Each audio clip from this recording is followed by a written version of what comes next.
ಅವ್ರನ್ನ ಭಾಷಾಂತರಿಸುವುದಕ್ಕಾಗಿ ನಮ್ಮ ಮಧ್ಯದಲ್ಲಿ ಚೇತನ್ ಅವರು ಕೂಡ ಇದ್ದಾರೆ. ಅವರು ಭಾಷಾಂತರಿಸುತ್ತಾರೆ. ಚಪ್ಪಾಳೆದಲ್ಲಿ ಮತ್ತೊಂದು ಅವರಿಗೆ ಸ್ವಾಗತ. ಜೋರಾಗಿ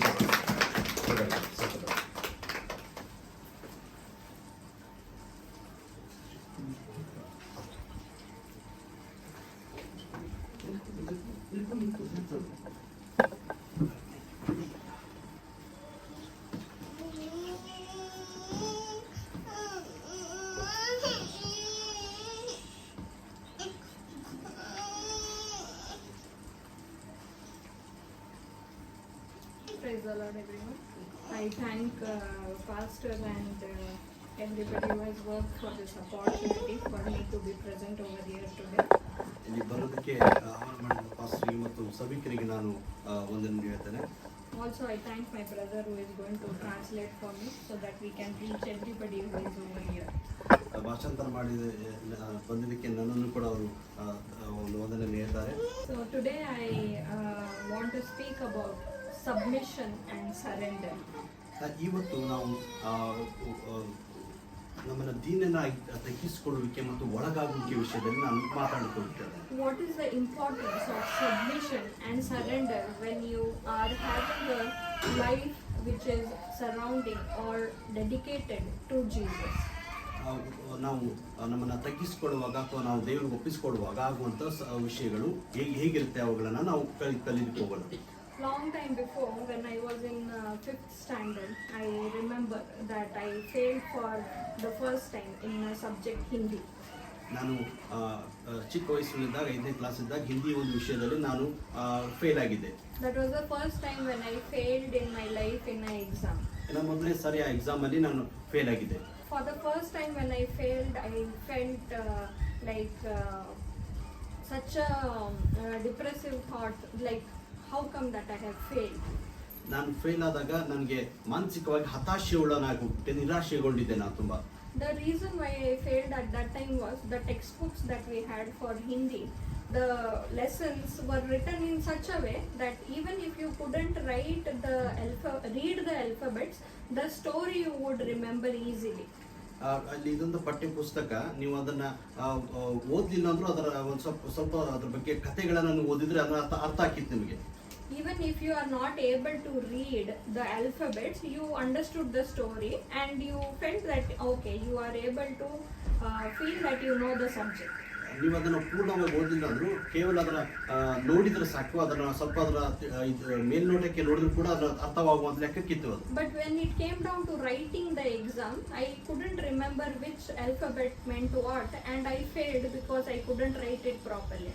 ನಾವು ಯಾವ ರೀತಿ ಬರಿಬೇಕು, ಅದು ಬರೆಯುವಂತ ಪರೀಕ್ಷೆಯಲ್ಲಿ ಹೋದಾಗ ಯಾವ ರೀತಿ ಬರಿಬೇಕು ಅದರ ವಿಷಯನ ನಾವು ನಿಜವಾಗ್ಲೂ ಅದನ್ನ ಬರೀಲಿಕ್ಕೆ ಹೋದಾಗ ಅದನ್ನು ನಂಗೆ ಸರಿಯಾಗಿ ಆಗ್ಲಿಲ್ಲ. And when I failed, my tuition teacher was upset about it. ನಾನು ಫೇಲ್ ಆದಾಗ ನಮ್ಮ ಟ್ಯೂಷನ್ ಟೀಚರ್ ತುಂಬಾನೇ ಬೇಜಾರಾಗ್ಬಿಟ್ಟಿದ್ರು. So when it happened that the semester exam passed and when I had a unit test, he took a note of it that he will make sure I clear the exam. ನಾನು ಇದರಲ್ಲಿ fail ಆದಾಗ ಇನ್ನೊಂದು ಎಕ್ಸಾಮಿಗೆ ನಾನು ಹೋದಾಗ ಅದರಲ್ಲಿ ಕೂಡ ಅದನ್ನ ಬರ್ಕೊಂಡು ಹೋಗಿದ್ದೆ. ಅಂದ್ರೆ Teacher was teaching me in the tuition to make me better to attempt. ಮುಂದಿನ ಇನ್ನೊಂದು ಎಕ್ಸಾಮ್ ವಿಷಯಕ್ಕೆ ಇನ್ನೂ ಉತ್ತಮವಾಗಿ ಮಾರ್ಕ್ಸ್ ತೆಗೆದುಕೊಳ್ಳಿ ಅಂತ ಅವ್ರಿಗೆ ತರಬೇತಿ ಕೊಡ್ತಾ ಇದ್ರು. So when he was teaching me, he realized I am just reading because I have mugged up the lesson, but I don't know to exactly read it. ಅವ್ರು ಕಳಿಸ್ತಾ ಇದ್ರು, ಅದನ್ನೆಲ್ಲ ನಾವು ಓದ್ತಾ ಇದ್ದೆ, ಬಟ್ ಎಕ್ಸಾಕ್ಟ್ಲಿ ನಂಗೆ ಇನ್ನೂ ನಿಖರವಾಗಿ ಅದು ಏನಂತ ಗೊತ್ತಾಗ್ತಾ ಇಲ್ಲ. He understood that. ಅವರು ಆ ರೀತಿ ಅರ್ಥ ಮಾಡ್ಕೊಂಡಿದ್ರು. And then he became a true teacher. He hit me, he scolded me, he was very harsh to me. ಅವರು ಸ್ವಲ್ಪ ಗಟ್ಟಿಯಾಗಿ ನನ್ನನ್ನ ಹೊಡಿತಾ ಇದ್ರು, ಬೈತಾ ಇದ್ರು ಆ ವಿಷಯದಲ್ಲಿ ನನ್ಗೆ ಅರ್ಥ ತಿಳಿಸ್ಲಿಕ್ಕೆ. But the only result of it was that I cleared the exam with a very good marks when I gave the exam next time. ಅದರ ಪರಿಣಾಮ ಅಂದ್ರೆ ನಾನು ಎಕ್ಸಾಮ್ ಅಲ್ಲಿ ಉತ್ತಮ ಅಂಕಗಳನ್ನು ತೆಗೆದುಕೊಂಡು ಬಂದೆ. So basically what he helped me was that me understanding that I am not able to do it on my own. ಇಲ್ಲಿ ನಾನು ಅರ್ಥ ಮಾಡ್ಕೊಳ್ಳೋದು ಅಂದ್ರೆ ನನಗೆ ಗೊತ್ತಾಯ್ತು ನಾನು ಇದನ್ನ ಸರಿಯಾಗಿ ಮಾಡಕ್ಕಾಗ್ತಾ ಇಲ್ಲ ಅಂತ ಅರ್ಥ ಮಾಡ್ಕೊಂಡೆ ನನ್ನ ಬಗ್ಗೆ ನಾನೇ. And I definitely needed help and that was the teacher who was going to help me over here. ನನಗೆ ಒಬ್ಬ ಸಹಾಯಕರು ಬೇಕಾಗಿದ್ರು ಮತ್ತು ಆ ಶಿಕ್ಷಕಿ ನನಗೆ ಸಹಾಯಕರಾಗಿ ಬಂದ್ರು. The way he turned things for me were not in a very pleasing way. It was harsh, but it gave me positive results. ಆ ಒಂದು ಸ್ಥಿತಿ ಪರಿಸ್ಥಿತಿ ನಮಗೆ ಆ ರೀತಿ ಉತ್ತಮವಾಗಿರಲಿಲ್ಲ, ಆದ್ರೆ ನಮಗೊಂದು ಉತ್ತಮ ಒಂದು ಫಲಿತಾಂಶ ಕೊಡ್ತಾರೆ ನಮಗೆ ಮುಂದಿನ ದಿನಮಾನಗಳಲ್ಲಿ. So basically here what was required was me submitting to him for his authority to work over me. ಅವರ ಒಂದು ನಿಯಂತ್ರಣಕ್ಕೆ ನಮ್ಮನ್ನ ನಾವು ಒಪ್ಪಿಸಿಕೊಡುವುದು ಇದು ತುಂಬಾ ಅಗತ್ಯವಾಗಿರುವಂತಹ ಕೆಲಸವಾಗಿತ್ತು. What does submission mean to you? ಒಪ್ಪಿಸಿಕೊಡುವುದು ಏನಾಗಿರುತ್ತದೆ? Can anyone tell that what is submission meaning to you? ಒಪ್ಪಿಸಿಕೊಡುವುದು ಏನಾಗಿರ್ತದೆ? So ನೀವು ಯಾರು ಹೇಳಲಿಕ್ಕೆ ಪ್ರಯತ್ನ ಪಡ್ತೀರಾ? So basically submitting is that you give authority to somebody superior to you. ನಮ್ಮ ಮೇಲಿನವರಿಗೆ ನಾವು ಅವರಿಗೆ ಒಳಗಾಗುವುದಾಗಿದೆ. But whereas when you come to a biblical meaning of submission, it is more like putting your trust in someone who is above you or in somebody's leadership over you. ಸತ್ಯವೇದದ ಪ್ರಕಾರ ಒಳಗಾಗುವಿಕೆ ಅಂದ್ರೆ ನಮ್ಮ ಮೇಲಿನ ಇರುವಂತಹ ಅಧಿಕಾರ ಹೊಂದಿದಂತಹ ಸಭಾಪಾಲಕರಿಗಾಗಲಿ ಅಥವಾ ದೇವರ ಸೇವಕರಿಗಾಗಿ ನಾವು ಅದನ್ನ ಒಳಗಾಗುವಿಕೆ ಅಥವಾ ಒಪ್ಪಿಸಿಕೊಡುವಿಕೆ ಆಗಿರ್ತದೆ.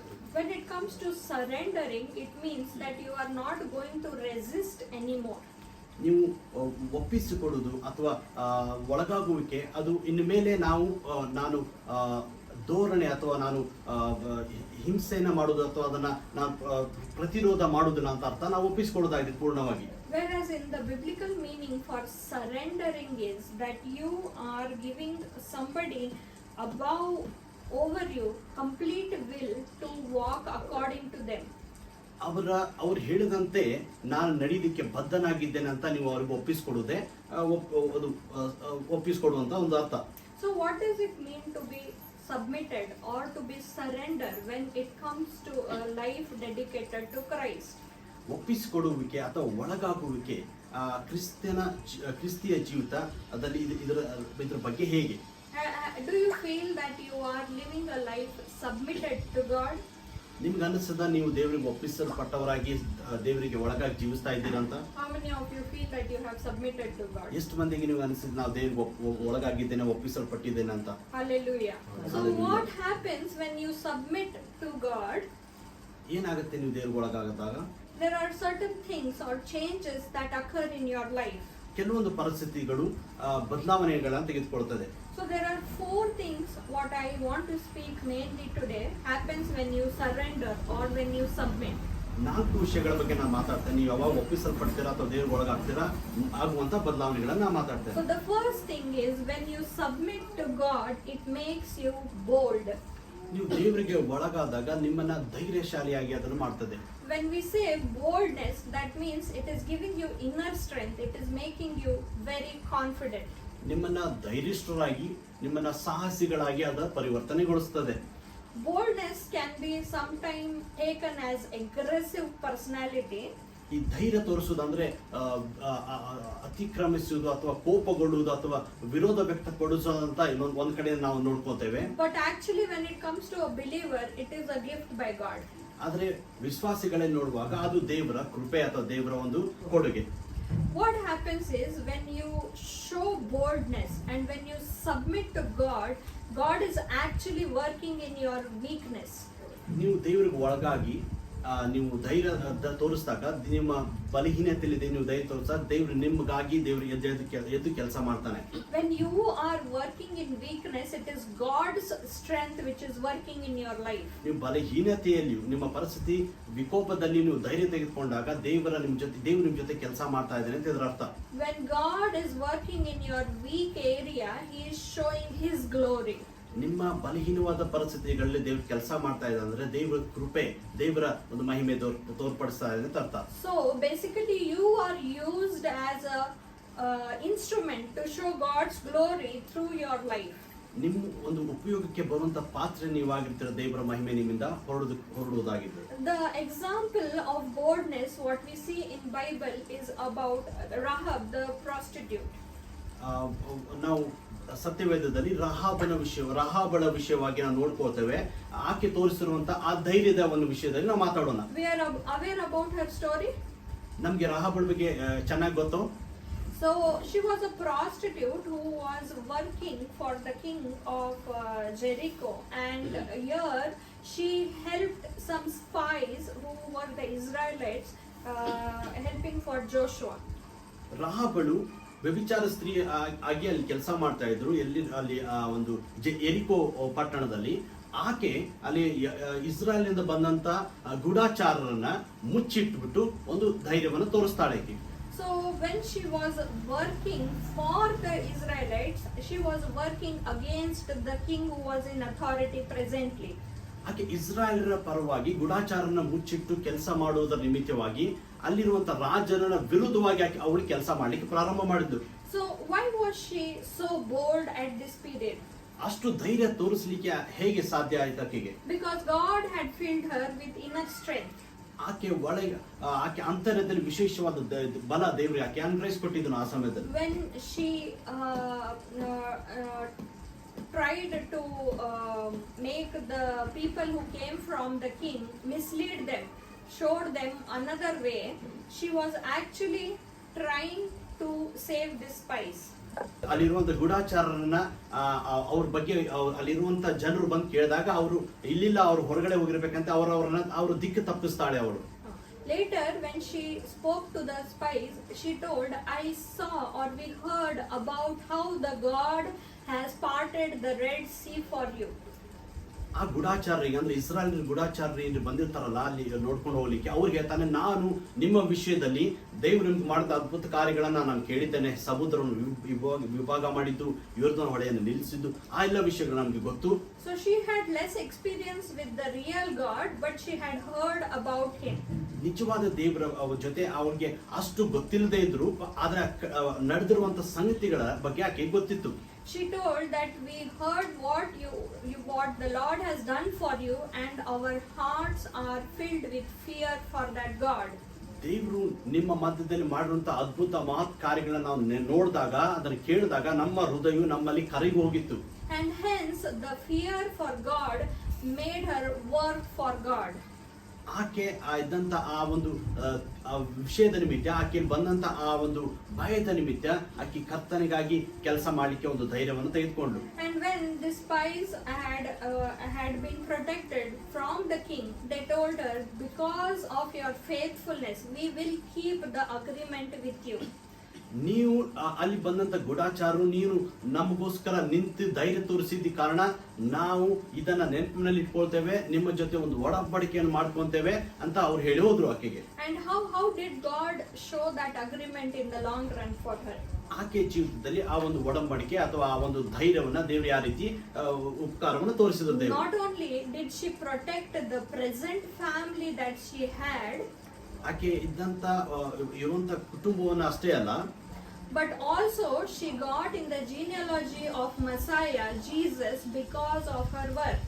ಆಕೆ ತನ್ನನ್ನ ರಕ್ಷಿಸಿಕೊಳ್ಳದೆ ಆಗಿನ ಸಮಯದಲ್ಲಿ ಅಷ್ಟೇ ಅಲ್ಲ, ಆದ್ರೆ ಯೇಸು ಕ್ರಿಸ್ತನ ವಂಶಾವಳಿಯಲ್ಲಿ ಕೂಡ ಆಕೆ ಬರ್ತಾಳೆ. Her family would her profession wouldn't have brought her any respect, but the way she did the work for God brought such a great blessing in her life. ಆಕೆ ಕೆಲಸ ಬಹಳಷ್ಟು ಅವಮಾನಕಾರವಾದ ಕೆಲಸವಾಗಿದ್ರು ಕೂಡ ಆಕೆ ಮಾಡಿರುವಂತ ತೆಗೆದುಕೊಂಡಂತ ನಿರ್ಧಾರ, ಧೈರ್ಯ ಕರ್ತನ ಮುಂದೆ ಬಹಳಷ್ಟು ಉತ್ತಮವಾಗಿ ಅದು ಕಂಡು ಬರ್ತಾ ಇತ್ತು. Her sins were forgiven. ಆಕೆ ಪಾಪಗಳು ಕ್ಷಮಿಸಲ್ಪಟ್ಟಿದ್ದು, her house was protected, ಮನೆ ರಕ್ಷಣೆ ಹೊಂದಿತ್ತು, and Jesus himself came in her family. ಆಕೆ ಒಂದು ವಂಶಾವಳಿಯಲ್ಲಿ ಯೇಸು ಕ್ರಿಸ್ತನು ಹುಟ್ಟು ಬರ್ತಾಳೆ. So it was amazing the way her boldness gifted her. ಆಕೆಯಲ್ಲಿರುವಂತಹ ಧೈರ್ಯ, ಆಕೆಯಲ್ಲಿರುವಂತಹ ಆ ಒಂದು ತೀರ್ಮಾನಗಳು ಆಕೆಯನ್ನು ರಕ್ಷಿಸಿತು. There are so many situations in our life where we require boldness.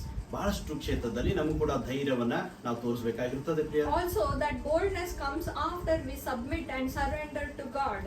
ಈ ಧೈರ್ಯ ನಮಗೆ ದೇವರಿಗೆ ಒಳಗಾದಾಗ, ದೇವರಿಗೆ ಒಪ್ಪಿಸಲ್ಪಟ್ಟಾಗಲೇ ಬರ್ತದೆ.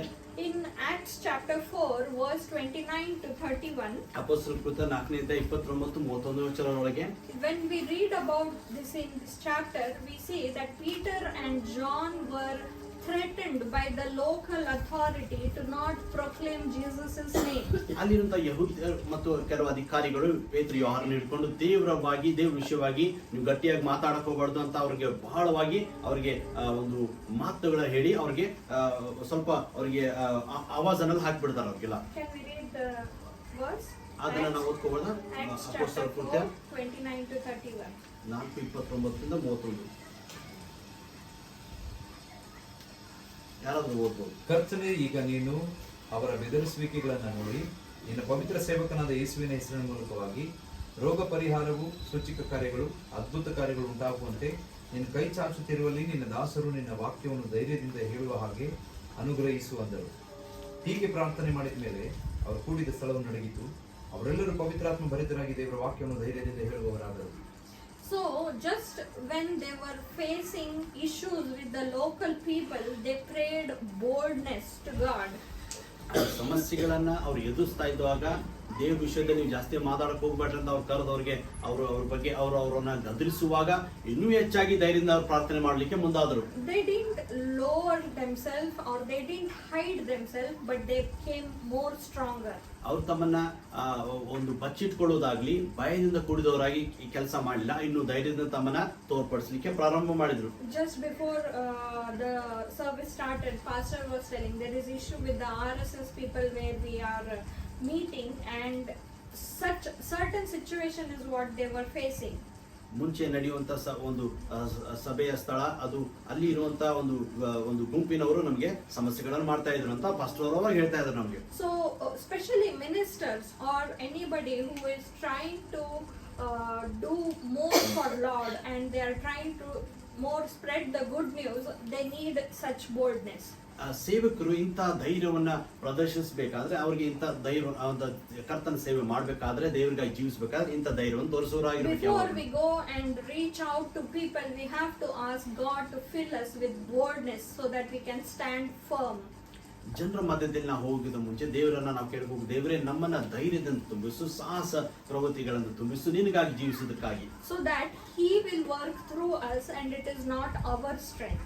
ಆತು ನಮ್ಮಲ್ಲಿ ಕೆಲಸ ಮಾಡ್ತಾನೆ, ಅದು ಹೊರತು ನಮ್ಮ ಬಲ ಅಲ್ಲ.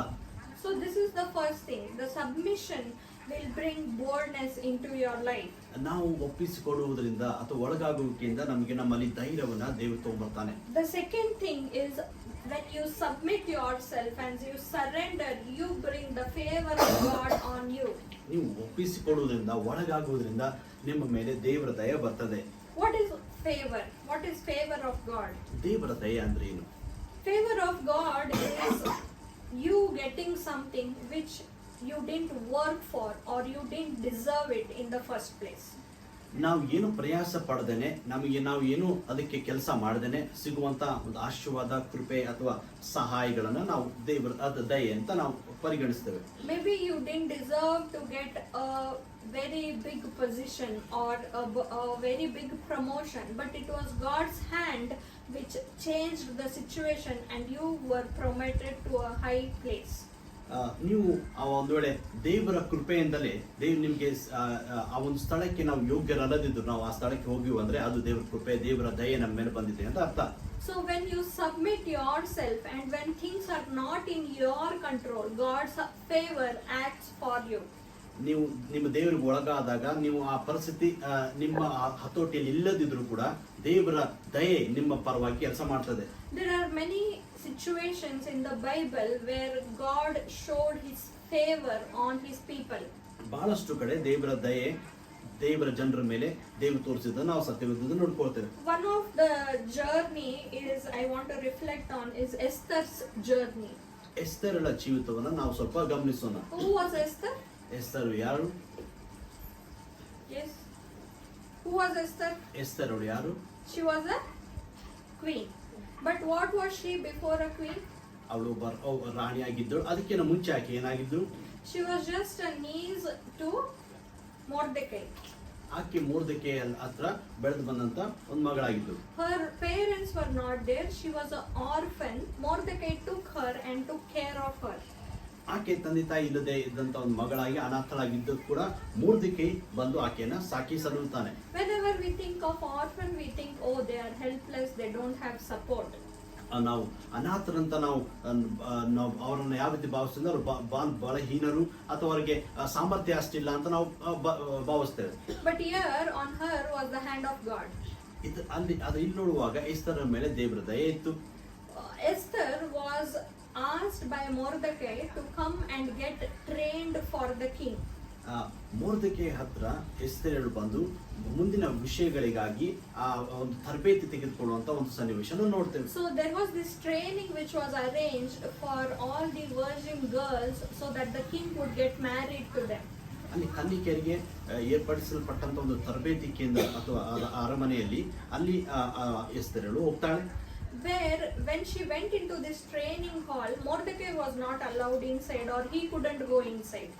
ಮೊರ್ದೆಕೈ ಅಂದ್ರೆ ಸಾಕು ತಂದೆ ಆದಂತ ಮೊರ್ದೆಕೈ ಅಲ್ಲಿ ಒಳಗಡೆ ಪ್ರವೇಶ ಇಲ್ಲ, ಆದ್ರೆ ಎಸ್ತೇರ್ ಮಾತ್ರ ಒಬ್ಬರೇ ಒಳಗೆ ಹೋಗ್ತಾಳೆ. So inside there were different trainers in whom also she gained favor, and they taught her everything well. ಒಳಗಡೆ ತರಬೇತಿ ಕೊಡುವವರ ಬಳಿಯಲ್ಲಿ ಕೂಡ ಎಸ್ತೇರಳು ದಯೆಗೆ ಪಾತ್ರರಾಗ್ತಾಳೆ. And there when time came, she went and stood in front of the king. ಸಮಯ ಬಂದಾಗ ರಾಜನ ಮುಂದೆ ಎಸ್ತೇರಳು ಹೋಗಿ ನಿಂತಿರ್ತಾಳೆ. She never tried to attract the king, or she never tried to deceive so that she would be seen anytime. ಆಕೆ ರಾಜನ ಮುಂದೆ ಹೋಗಿ ತನ್ನನ್ನು ತೋರ್ಪಡಿಸೋದಕ್ಕಾಗಿ ಅಥವಾ ರಾಜನ ಮುಂದೆ ಹೋಗಿ ಏನೋ ವಂಚನೆ ಮಾಡಿ ತನ್ನನ್ನು ತಾನು ತೋರ್ಪಡಿಸಲಿಕ್ಕೆ ಪ್ರಯತ್ನ ಪಡಲಿಲ್ಲ. She waited for God's time. ದೇವರ ಸಮಯಕ್ಕೆ ಕಾದ್ಕೊಂಡ್ಲು. She also trusted him that he will do what is needful for her. ಆಕೆ ಗೊತ್ತು ತನ್ನ ಸಮಯಕ್ಕೆ ದೇವರು ಸಹಾಯ ಮಾಡ್ತಾನೆ, ಅವಶ್ಯಕತೆಯನ್ನು ಪೂರೈಸ್ತಾನೆ ಅಂತ ಆಕೆ So when the right time came, she went and stood in front of the king, and she gained favor there as well, and she was liked by the king. ಸಮಯ ಬಂದಾಗ ಆಕೆ ರಾಜನ ಮುಂದೆ ಹೋಗಿ ನಿಂತಾಗ ಸರಿಯಾದ ಸಮಯಕ್ಕೆ ರಾಜನಿಂದ ದಯೆ ಆಕೆಗೆ ದೊರಕಿತ್ತು, ದೇವರಿಂದ ದಯೆನೂ ಆಕೆಗೆ ದೊರಕಿತ್ತು. When the Israelites were going to be perished by the people of their kingdom, when Esther required to fast and pray, ಯಹೂದ್ಯರು ಅಲ್ಲಿ ನಾಶವಾಗುವಂತ ಪರಿಸ್ಥಿತಿಗಳಲ್ಲಿ ಎಸ್ತೇರಳು ಪ್ರಾರ್ಥನೆ ಮಾಡಲಿಕ್ಕೆ ಹೋಗ್ತಾಳೆ. and when there was a plan for Mordecai to be killed, Mordecai ಅನ್ನ ಸಾಯಿ ಹೊಡಿಬೇಕಂತ ಪ್ರಸಂಗ ಬಂದಾಗ, and when she had to stand as a queen for her kingdom, ತನ್ನ ತನ್ನ ಜನರಿಗೋಸ್ಕರ ರಾಣಿಯಾಗಿ ನಿಲ್ಲುವಂತ ಸಮಯ ಬಂದಾಗ, again she didn't do any deceiving plan or any plotting for things to work out in her favor. ತನ್ನ ಪಕ್ಷದಲ್ಲಿ ಕೆಲಸ ಆಗ್ಬೇಕಂದಾಗ ಆಕೆ ಕುತಂತ್ರ ತಂತ್ರಗಳನ್ನ ಏನು ಮಾಡಲಿಲ್ಲ. She again waited on the Lord. ಮತ್ತು ಕರ್ತನಿಗೋಸ್ಕರ ಕಾದಿಕೊಂಡಿದ್ದು. She again fasted and prayed. ಮತ್ತು ಉಪವಾಸ ಪ್ರಾರ್ಥನೆ ಮಾಡ್ತಾ ಇದ್ದು. And when again the right time came, king asked her, what do you want? ಸರಿಯಾದ ಸಮಯ ಬಂದಾಗ ರಾಜನ ಕೇಳ್ತಾನೆ, ನಿನಗೆ ಏನು ಬೇಕಾಗಿದೆ ಅಂತ. And the Bible says that again she gained favor in his sight. Bible ಹೇಳ್ತದೆ ಮತ್ತೆ ಆಕೆ ರಾಜನ ಹತ್ರ ನಿಂತಾಗ ರಾಜನಿಂದ ಮತ್ತೆ ಆಕೆಗೆ ದಯೆ ದೊರಕಿದೆ ಎಂದು ವಾಕ್ಯ ಹೇಳ್ತದೆ. In chapter 7 verse 3, 7ನೇ ಅಧ್ಯಾಯ 3ನೇ ವಚನದಲ್ಲಿ ಹೇಳ್ತದೆ, book of Esther, again it says that she says to the king, if I have found favor and it pleases to you, ನಾನು ಒಂದು ವೇಳೆ ದಯೆಗೆ ಪಾತ್ರರಾಗಿದ್ದೆ, ನೀನು ಇದನ್ನು ಮೆಚ್ಚಿಕೊಳ್ಳುವುದಾದ್ರೆ, if I have gained favor in your eyesight, ನಿನ್ನ ದೃಷ್ಟಿಯಲ್ಲಿ ನಾನು ದಯೆಗೆ ಪಾತ್ರರಾಗಿದ್ದಾಳೆ, my petition is you to save Mordecai, ನನ್ನ ಕೋರಿಕೆ ಏನಂದ್ರೆ ನೀನು ಮೊರ್ದೆಕೈಯನ್ನು ಉಳಿಸ್ಬೇಕಂತ, and you should save the Jews. ಯಹೂದ್ಯರನ್ನು ಕೂಡ ರಕ್ಷಿಸಬೇಕಂತ ರಾಜನ ಮುಂದೆ ಆಕೆ ಹೇಳ್ತಾಳೆ. So here again we see that Lord favored her. ಇಲ್ಲಿ ನೋಡುವಾಗ ಆಕೆ ತೋರಿಸುವಂತ ಧೈರ್ಯಕ್ಕೆ ಆ ದೇವರು ಆಕೆಗೆ ದಯೆಯನ್ನು ಅನುಗ್ರಹಿಸಿಕೊಟ್ರಲ್ಲಿ. There were numerous girls waiting for the king to marry one of them. ಅಲ್ಲಿ ಬೇರೆ ಸ್ತ್ರೀಯರು ಬೇರೆ ಕನ್ನಿಕೆಯರು ಕೂಡ ಇದ್ದರು. But Lord favored her. ಅವರ ಮಧ್ಯದಲ್ಲಿ ಈಕೆಯನ್ನು ಮಾತ್ರ ದೇವರಲ್ಲಿ ಮಾತ್ರ ಕರ್ಕೊಂಡು ಹೋಗ್ತಾರೆ ದೇವರು. When I say she was favored, I say she was highlighted. ನಾನು ದಯೆಗೆ ಪಾತ್ರರಾಗುವುದು ಅನ್ನೋದಾದ್ರೆ ಎಲ್ಲರ ಮುಂದೆ ದೇವರ ಆಕೆಯನ್ನು ಎತ್ತಿ ಹಿಡಿದನು ಅಂತ ನಾನು ಹೇಳ್ತಾ ಇದ್ದೇನೆ. The king found her pleasing, her beautiful, her to be good enough to be taken as a wife. ಎಲ್ಲರ ಮಧ್ಯದಲ್ಲಿ ಆಕೆನೇ ರಾಜ ನೋಡಿ ಆಕೆನೇ ರಾಣಿಯಾಗಿ ತೆಗೆದುಕೊಳ್ಬೇಕೆಂದು ಆತನಿಗೆ ಅನಿಸ್ತು. She didn't belong to any royalty. ಯಾವುದೇ ಒಂದು ರಾಜ ವಂಶಕ್ಕೆ ಆಕೆ ಮುಂಚೆ ಸೇರಲಿಲ್ಲ. She was an ordinary girl ಆಕೆ ಸಾಮಾನ್ಯವಾದ ಒಂದು with ಹುಡುಗಿ. the extraordinary hand of God. ದೇವರ ಒಂದು ಮಹಿಮೆಯುಳ್ಳ ಹಸ್ತ ಆಕೆ ಜೊತೆ ಇದ್ದಿದ್ದು. God's favor worked for her in every way possible. ಆಕೆ ಜೀವಿತದ ಎಲ್ಲಾ ಕ್ಷೇತ್ರದ ದೇವರ ದಯೆ ಕೆಲಸ ಮಾಡಿತು. She got the best of everything in her life. ಎಲ್ಲಾ ವಿಷಯದಲ್ಲಿ ಆಕೆ ಉತ್ತಮ ಸಂಗತಿಗಳನ್ನ ಹೊಂದ್ಕೊಂಡು, Even though she didn't have earthly parents, ಭೌತಿಕ ತಂದೆ ತಾಯಿಗಳು ಆಕೆ ಇರಲಿಲ್ಲ. the heavenly Father was with her. ಪರಲೋಕದ ತಂದೆ ಆಕೆ ಜೊತೆ ಇದ್ದನು. He continued to show his glory through her. ತನ್ನ ಮಹಿಮೆ ಆಕೆ ಮುಖಾಂತರ ದೇವರು ತೋರಿಸ್ತಾ ಇದ್ರು. The third thing what we see is, if you submit and surrender, is that you gain wisdom. ನೀವು ಒಪ್ಪಿಸಲ್ಪಡುವುದರಿಂದ ಮತ್ತು ದೇವರಿಗೆ ಒಳಗಾಗೋದ್ರಿಂದ ನೀವು ಜ್ಞಾನವನ್ನು ಪಡ್ಕೊಳ್ತೀರಿ. ಮೂರನೇದು, The wisdom will give you guidance for whatever is your situation. ನಿಮ್ಮ ಪರಿಸ್ಥಿತಿಗಳಿಗೆ ನೀವು ದೇವ್ರಿಗೆ ಒಳಗಾದಾಗ ದೇವ್ರು ನಮಗೆ ಜ್ಞಾನವನ್ನು ಬಿಡುಗಡೆ ಮಾಡ್ತಾನೆ. ಆ ಪರಿಸ್ಥಿತಿಯನ್ನು ಯಾವ ರೀತಿ ನೀವು ಎದುರಿಸಬೇಕಂತ. The wisdom will also give you revelation. ಆ ಒಂದು ಜ್ಞಾನ ನಿಮಗೆ ಪ್ರಕಟಣೆಗಳನ್ನು ಕೊಡ್ತದೆ. The understanding, the knowledge that you require for each and everything. ಯಾವ ವಿಷಯಗಳಿಗೆ ನಿಮಗೆ ಜ್ಞಾನ ವಿವೇಕಗಳು ಬೇಕೋ ಅದು ಬಿಡುಗಡೆ ಮಾಡ್ತದೆ. We see in Solomon's life how he was wise. ಸಲ್ಮೋನನು ಯಾವ ರೀತಿ ಜ್ಞಾನವುಳ್ಳ ವ್ಯಕ್ತಿಯಾಗಿದ್ದನು. His wisdom made him gain everything. ಆತನ ಜ್ಞಾನ ಆತನಿಗೆ ಎಲ್ಲವನ್ನ ಪಡೆದುಕೊಳ್ಳುವ ಹಾಗೆ ಆತನ ಮಾಡ್ತು. One of the other example is Joseph's life.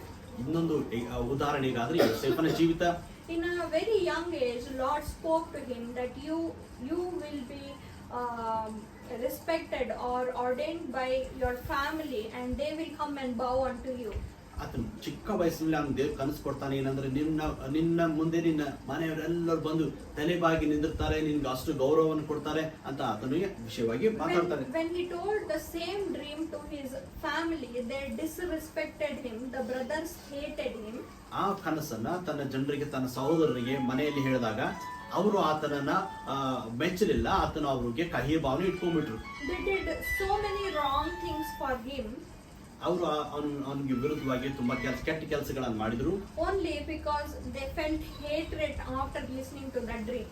ಆ ಕನಸಿನ ವಿಷಯವಾಗಿ ಅವ್ರು ಕೇಳಪಟ್ಟಾಗ ಅವರು ಅದರ ವಿಷಯವಾಗಿ ಕೋಪ ಉಳ್ಳವರಾಗಿದ್ರು, ಹೊಟ್ಟೆ ಕಿಚ್ಚಿನ ಒಂದು ವ್ಯಕ್ತಿತ್ವ ಉಳ್ಳವರಾಗಿದ್ರು. In the entire Joseph's journey, we see that Lord spoke to him through dreams.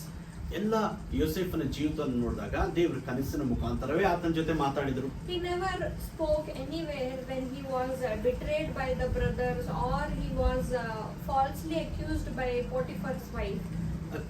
ಆತನು ಆತನ ಸಹೋದರರಿಂದ ಹಿಂಸೆಗೊಳಗಾದಾಗ ಅಥವಾ ಪೋಟಿಫರನ ಹೆಂಡತಿ ಅವನ ಮೇಲೆ ಆಪಾದನೆ ಹಾಕಿದಾಗ ಅಲ್ಲಿ ದೇವರು ಏನು ಮಾತಾಡಲಿಲ್ಲ ಅವನ ಜೊತೆ. God was always silent.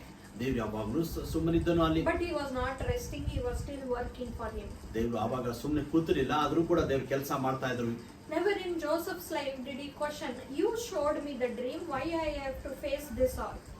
Yosef ಯಾವಾಗ್ಲೂ ದೇವ್ರಿಗೆ ಹೋಗಿ, ದೇವ್ರೆ ನೀ ಕನಸು ಕೊಟ್ಟಿ, ಯಾಕೆ ನನಗೆ ಈ ವಿಕೋಪಗಳು ಪರಿಸ್ಥಿತಿಗಳು ಈ ರೀತಿ ಆದವು? He didn't say that, did I ask you that my family should come and bow to me? ಆತನು ಹೋಗಿ ನಾ ಹೇಳಿಲ್ಲ, ನಾನು ಏನಾದ್ರೂ ಕೇಳ್ಕೊಂಡ ನನ್ನ ಸಹೋದರ ಬಂದೆಲ್ಲ ನಂಗೆ ತಲೆ ಬಾಗ್ಬೇಕಂತ. Nor did he say that you are showing me that I will be king and see, look at my condition where I am a slave. ನೀನು ನಂಗೆ ಕನಸು ಕೊಟ್ಟಿ ನಾನು ರಾಜನಾಗ್ಬೇಕಂತ, ಆದ್ರೆ ಪರಿಸ್ಥಿತಿ ನೋಡು, ನಾನು ಒಬ್ಬ ಮಾರಲ್ಪಟ್ಟಂತ ಒಂದು ಗತಿಹೀನ ಸ್ಥಿತಿಗಳಿಗೆ ನಾ ಬಂದ್ಬಿಟ್ಟಿದ್ದೇನೆ. He never questioned God. ದೇವರಿಗೆ ಯಾವತ್ತೊಂದು ಪ್ರಶ್ನೆ ಯಾವತ್ತೂ The ಕೇಳಿಲ್ಲ. Lord clearly spoke to him in the dream that you will be the king. ದೇವ್ರ ಕನಸಿನಲ್ಲಿ ನಿಖರವಾಗಿ ಮಾತಾಡಿದ್ರು, ನೀನು ರಾಜನಾಗಿರ್ತಿ ಅಂತ ದೇವರು ಅಷ್ಟೇ ಹೇಳಿದ್ರು ಅವ್ರಿಗೆ. He didn't doubt it. ಆತನು ಅದನ್ನ ಪ್ರಶ್ನೆ ಮಾಡಿಲ್ಲ ಅಥವಾ ಗಲಿಬಿಲಿಗೆ He ಒಳಗಾಗಿಲ್ಲ. didn't fear because of it.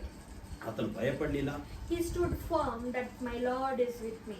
ಆತನು ಒಂದೇ ನಿರ್ಧಾರ ಮಾಡಿದ, ದೇವ್ರು ನನ್ನ ಜೊತೆ ಇದ್ದಾನೆ ಅಂತ ಆತನು ಮಾತ್ರ ನಿರ್ಧಾರ ಮಾಡಿದರು. The wisdom that he had gained from God made him trust God without any hindrance. ಅಜ್ಞಾನ ಅಥವಾ ವಿವೇಕ ಆತನು ಪರಿಪೂರ್ಣವಾಗಿ ಆತನ ಜೊತೆ ಇದ್ದ ಕಾರಣ ದೇವರನ್ನು ಬಲವಾಗಿ ನಂಬಿದನು. ಆತನ ಗಲಿಬಿಲಿಗೆ ಒಳಗಾಗ್ಲಿಲ್ಲ. And in the long run we say his wisdom only made him the governor. ಆತನಲ್ಲಿದ್ದಂತ ಆ ಜ್ಞಾನ ಅಥವಾ ವರ ಆತನನ್ನ ಆ ಒಂದು ರಾಜನ ಅಥವಾ ಪ್ರಧಾನ ಮಂತ್ರಿಯನ್ನ ಅಲ್ಲಿ ಮಾಡ್ತದೆ ಅವನನ್ನು. When he was in the jail, ಆತನು ಸೆರೆಮನೆಯಲ್ಲಿದ್ದಾಗ he interpreted the dream for the fellow prisoners. ಅಲ್ಲಿದ್ದಂತ ಜೊತೆ ಒಂದು ಸೆರೆಮನೆಯಲ್ಲಿದ್ದಂತ ಒಂದು ಜೊತೆಗಾರರಿಗೆ ಆತನು ತನ್ನ ಕನಸಿನ ಅರ್ಥವನ್ನು ಹೇಳ್ತಾ ಇದ್ದನು. They told that we will recommend you to the king. ನಾವು ಅವ್ರು ಹೇಳಿದ್ರು, ನಾನು ಹೋಗಿ ಅವ್ರ ಜೊತೆ ಇದ್ದವ್ರು ಹೇಳಿದ್ರು ನಾನು ಹೋಗಿ ಇದನ್ನ ರಾಜನಿಗೆ ಹೇಳ್ತೇನೆ. But they forgot. ಆದ್ರೂ ಹೊರಗಡೆ ಅವ್ರು ಬಿಡುಗಡೆ ಆದಾಗ ಹೊರಗಡೆ ನೆನಪಾಗ್ಬಿಡ್ತಾರೆ. Again for years he stayed in the jail. ಮತ್ತು ಕೆಲವು ವರ್ಷ ಮತ್ತೆ ಸೆರೆಮನೆಯಲ್ಲಿ ಅವ್ನಿಗೆ But ಇರಬೇಕಾಗ್ತದೆ. he didn't again accuse God. ಮತ್ತೆ ದೇವರನ್ನ ಆತನು ಗುಣಗುಟ್ಲಿಲ್ಲ. He still waited on the Lord. ದೇವರಿಗೆ ಆತನು ಕಾಯ್ಕೊಂತ ಇರ್ತಿದ್ರು. Because he knew the Lord is forever. ದೇವರು ಯಾವಾಗ್ಲೂ ಇರುವವನು. The one who showed me the dream, ದೇವರು ಮೊದಲು ನಮಗೆ ತೋರಿಸಿದ ಕನಸಿನ the God that I have today where I am in the prison, ಈಗ ನಾನು ಸೆರೆಮನೆಯಲ್ಲಿ ಇರುವಾಗಲೂ ಇರುವಂತ ದೇವರು, and even the God when I will be the governor, he will be there for me ಮುಂದೆ ever. ಮುಂದಿನ ಪರಿಸ್ಥಿತಿಯಲ್ಲಿ ಕೂಡ ದೇವರು ನನ್ನ ಜೊತೆ ಇರ್ತಾನೆ ಅಥವಾ ದೇವರಾಗಿರ್ತಾನೆ ಅಂತ ಆತನಿಗೆ And ಗೊತ್ತು. God bought a time for him where his dream not only saved him but also saved the entire country from famine. ಮುಂದಿನ ದಿನಮಾನಗಳಲ್ಲಿ ಅವನಿಗಿರುವಂತ ಆ ಜ್ಞಾನ ಅವನನ್ನ ರಕ್ಷಿಸುವುದಲ್ಲದೆ ಇಡೀ ಆ ಒಂದು ಐಗುಪ್ತ ದೇಶವನ್ನ ಅಥವಾ ಇಡೀ ಜನಾಂಗಕ್ಕೆ ಅದು ಆಶೀರ್ವಾದವಾಗಿ ಬಂತು. So God placed him from prison right above the most high place to the king.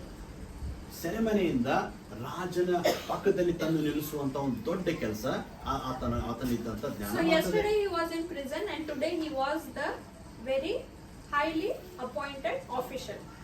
ನಿನ್ನೆವರೆಗೆ ಸೆರೆಮನೆಯಲ್ಲಿ ಇದ್ದಂತ ವ್ಯಕ್ತಿ ಈಗ ಆತನು ರಾಜನ ಜೊತೆ ನಿಲ್ಲುವಂತ ವ್ಯಕ್ತಿಯಾಗಿದ್ದಾನೆ. So God gave him victory in his life even in all the situations where you couldn't see any solution. ದೇವರು ಅಂತ ಪರಿಸ್ಥಿತಿಯಲ್ಲಿ ಕೂಡ ಜಯ ಕೊಡ್ತಾನೆ. ಎಲ್ಲಿ ನಿಮ್ಗೆ ಮಾರ್ಗ ಕಾಣ್ತಾ ಇಲ್ವೋ, ಎಲ್ಲಿ ನಿಮ್ಗೆ ಎಲ್ಲ ಕತ್ತಲನೆ ಕಾಣ್ತಾ ಇದೋ ಅಂತ ಪರಿಸ್ಥಿತಿ ಕೂಡ ದೇವರನ್ನ ಎಬ್ಬಿಸಿ ಮಾರ್ಗಗಳನ್ನು ತೆರೆಯೋದಕ್ಕೆ ಸಾಧ್ಯ. So his wisdom led him into victory. ಆತನಿಗೆ ಇದ್ದಂತ ಜ್ಞಾನ, ಆತನಿಗೆ ಕೊಡಲ್ಪಟ್ಟಂತ ಜ್ಞಾನ ಅದು ಆತನಿಗೆ ಜಯದಲ್ಲಿ ನಡೆಸ್ತು. But his victory was the result of the submission and the surrender that he had of his life to God. ಆತನಿಗೆ ಕೊಟ್ಟಂತ ಬಂದಂತ ಜಯ ದೇವರಿಗೆ ಒಳಗಾಗುವಿಕೆ ಮತ್ತು ತನ್ನನ್ನ ಒಪ್ಪಿಸಿಕೊಡುವಿಕೆಯಿಂದನೇ ಬಂದಿರುವುದು. So the fourth thing that we see when we submit and surrender our life is that we gain victory. ನಾವು ದೇವರಿಗೆ ಒಳಗಾದಾಗ, ನಮ್ಮನ್ನು ಒಪ್ಪಿಸಿಕೊಟ್ಟಾಗಲೇ ನಮಗೆ ಜಯ ಬರ್ತದೆ. There are so many situations in our life where we feel, oh, how will I manage or how I will overcome this. ಬಹಳಷ್ಟು ಪರಿಸ್ಥಿತಿ ನಮ್ಮ ಜೀವಿತದಲ್ಲಿ ಇದನ್ನ ನಾನು ಯಾವ ರೀತಿ ನಿರ್ವಹಿಸಲಿಕ್ಕೆ ಸಾಧ್ಯ, ಇದನ್ನ ಹೇಗೆ ಸಾಧ್ಯ, ಇದನ್ನ ಮಾಡ್ಲಿಕ್ಕೆ ಹೇಗೆ ಅಂತ ಪರಿಸ್ಥಿತಿಗಳು ನಮ್ಮ ಎದುರಾಗ್ತವೆ. Certain small things we are able to manage. We think I will do this, I will do that, and it will be figured out. ಇದನ್ನ ಈ ರೀತಿ ಮಾಡಿದ್ರೆ ಆಗ್ತದೆ, ಈ ರೀತಿ ಮಾಡಿದ್ರೆ ಆಗ್ತದೆ ಅಂತ ಒಂದು ಗಣನೆಯ ಲೆಕ್ಕಾಚಾರದಲ್ಲಿ ಇರ್ತೇವೆ. So what happens is when we go through a tough situation for a long time, ನಾವು ತುಂಬಾ ದಿನಮಾನಗಳಲ್ಲಿ ಆ ಕಠಿಣ ಪರಿಸ್ಥಿತಿಯಲ್ಲಿ ಹಾದುವಾಗ then we start praying to the Lord that you come and work in my situation. ನಾವು ದೇವರಿಗೆ ದೇವರೇ ನನ್ನ ಪರಿಸ್ಥಿತಿಯಲ್ಲಿ ಬಂದು ಕೆಲಸ ಮಾಡು ದೇವ್ರೆ ಅಂತ ಕೇಳಿದಾಗ What happens is before we try to figure out, always whenever we have a situation we always try to do it our way first. ಪರಿಸ್ಥಿತಿಗಳು ನಮ್ಮ ವಿರುದ್ಧವಾಗಿ ಬಂದಾಗ ನಾವು ಒಂದು ಲೆಕ್ಕಾಚಾರದಲ್ಲಿ ನಾವು ವಿಚಾರ ಮಾಡ್ಕೊಳ್ತೇವೆ, ಈ ರೀತಿ ಮಾಡಿದ್ರೆ ಚೆನ್ನಾಗಿರುತ್ತೆ, ಈ ರೀತಿ ಮಾಡಿದ್ರೆ ಚೆನ್ನಾಗಿರುತ್ತೆ ಅಂತ. But then a situation comes where you are not able to figure out anything. ಆಮೇಲೆ ಪರಿಸ್ಥಿತಿ ಈ ರೀತಿ ಆಗತ್ತೆ ಅಂದ್ರೆ ನೀನು ಏನ್ ಲೆಕ್ಕಾಚಾರ ಮಾಡಿದ್ರು ಕೆಲಸ ಆಗಂಗಿಲ್ಲ, ಅದು ಮುಗಿದು ಹೋದ ರೀತಿ ಕಾಣಿಸ್ತಾ ಇರ್ತದೆ.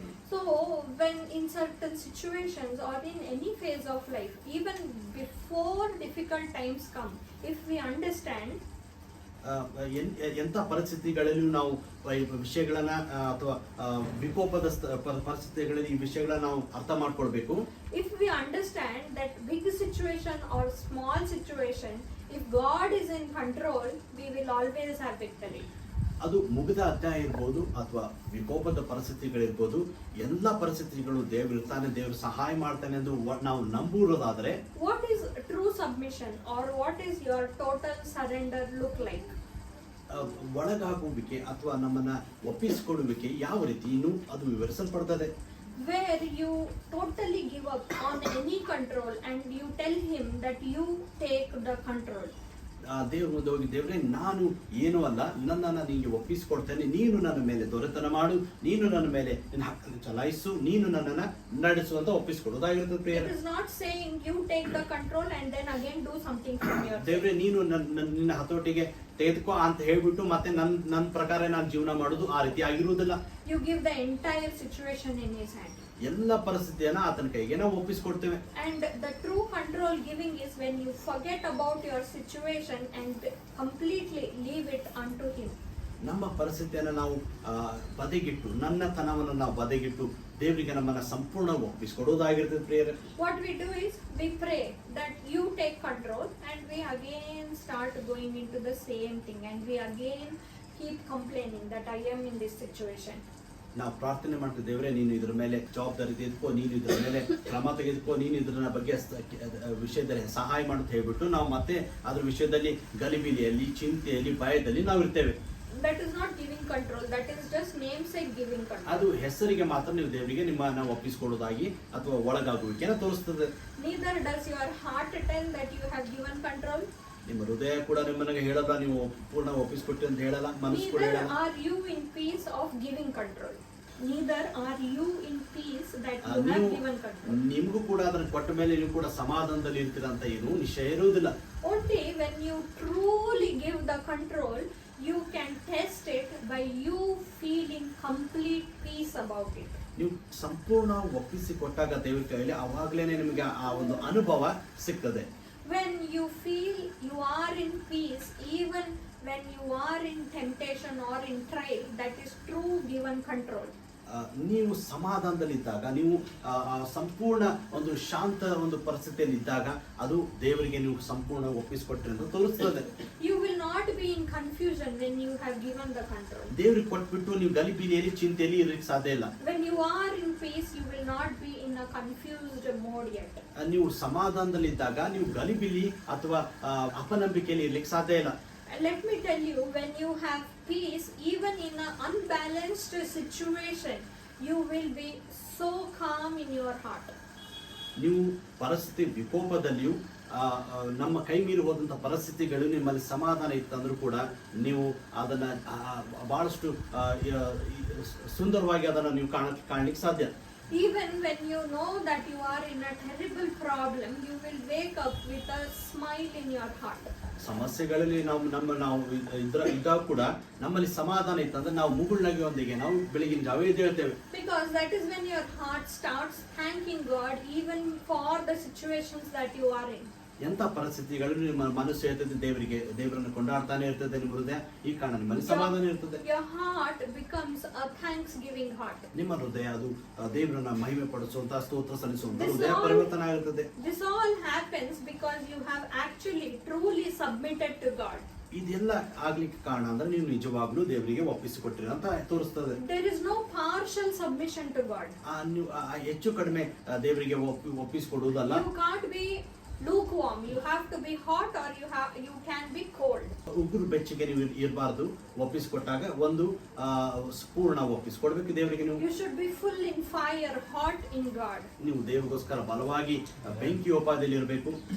You should be in full submission that will bring true peace for you.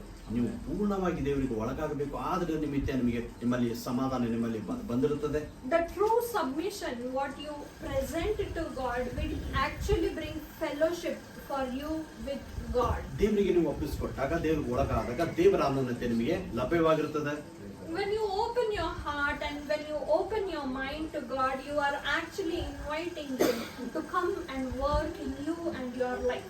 ನೀವು ನಿಮ್ಮ ಮನಸ್ಸು, ನಿಮ್ಮ ಹೃದಯಗಳನ್ನು ದೇವರಿಗೆ ಸಗದಾಗ, ದೇವರೇ ನಮ್ಮಲ್ಲಿ ಬಾ, ನಮ್ಮಲ್ಲಿ ಕೆಲಸ ಮಾಡು, ನನ್ನಲ್ಲಿ ನೀನು ಈ ನೆಲೆಗೊಂಡಿರೋ ದೇವರು ನಿನ್ನ ಕೆಲಸ ಮಾಡಲಿಕ್ಕೆ ಅವಕಾಶ ಅದು ಆಗಿರ್ತದೆ. Your true submission gives Him the authority over your life. ನೀವು ಒಪ್ಪಿಸಿಕೊಟ್ಟಾಗ ದೇವರ ತನ್ನ ಅಧಿಕಾರ, ದೇವರು ತನ್ನ ಮಹಿಮೆ ನಿಮ್ಮಲ್ಲಿ ತೋರ್ಪಡಿಸಲಿಕ್ಕೆ ಸಾಧ್ಯ. You make him the authoritative person to fight your battles.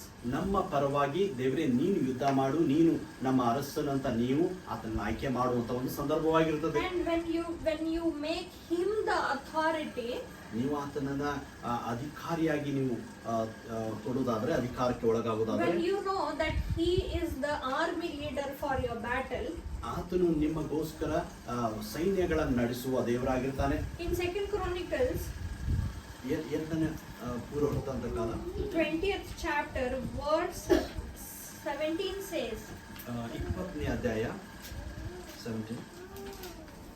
can we read from verse 15 to 17?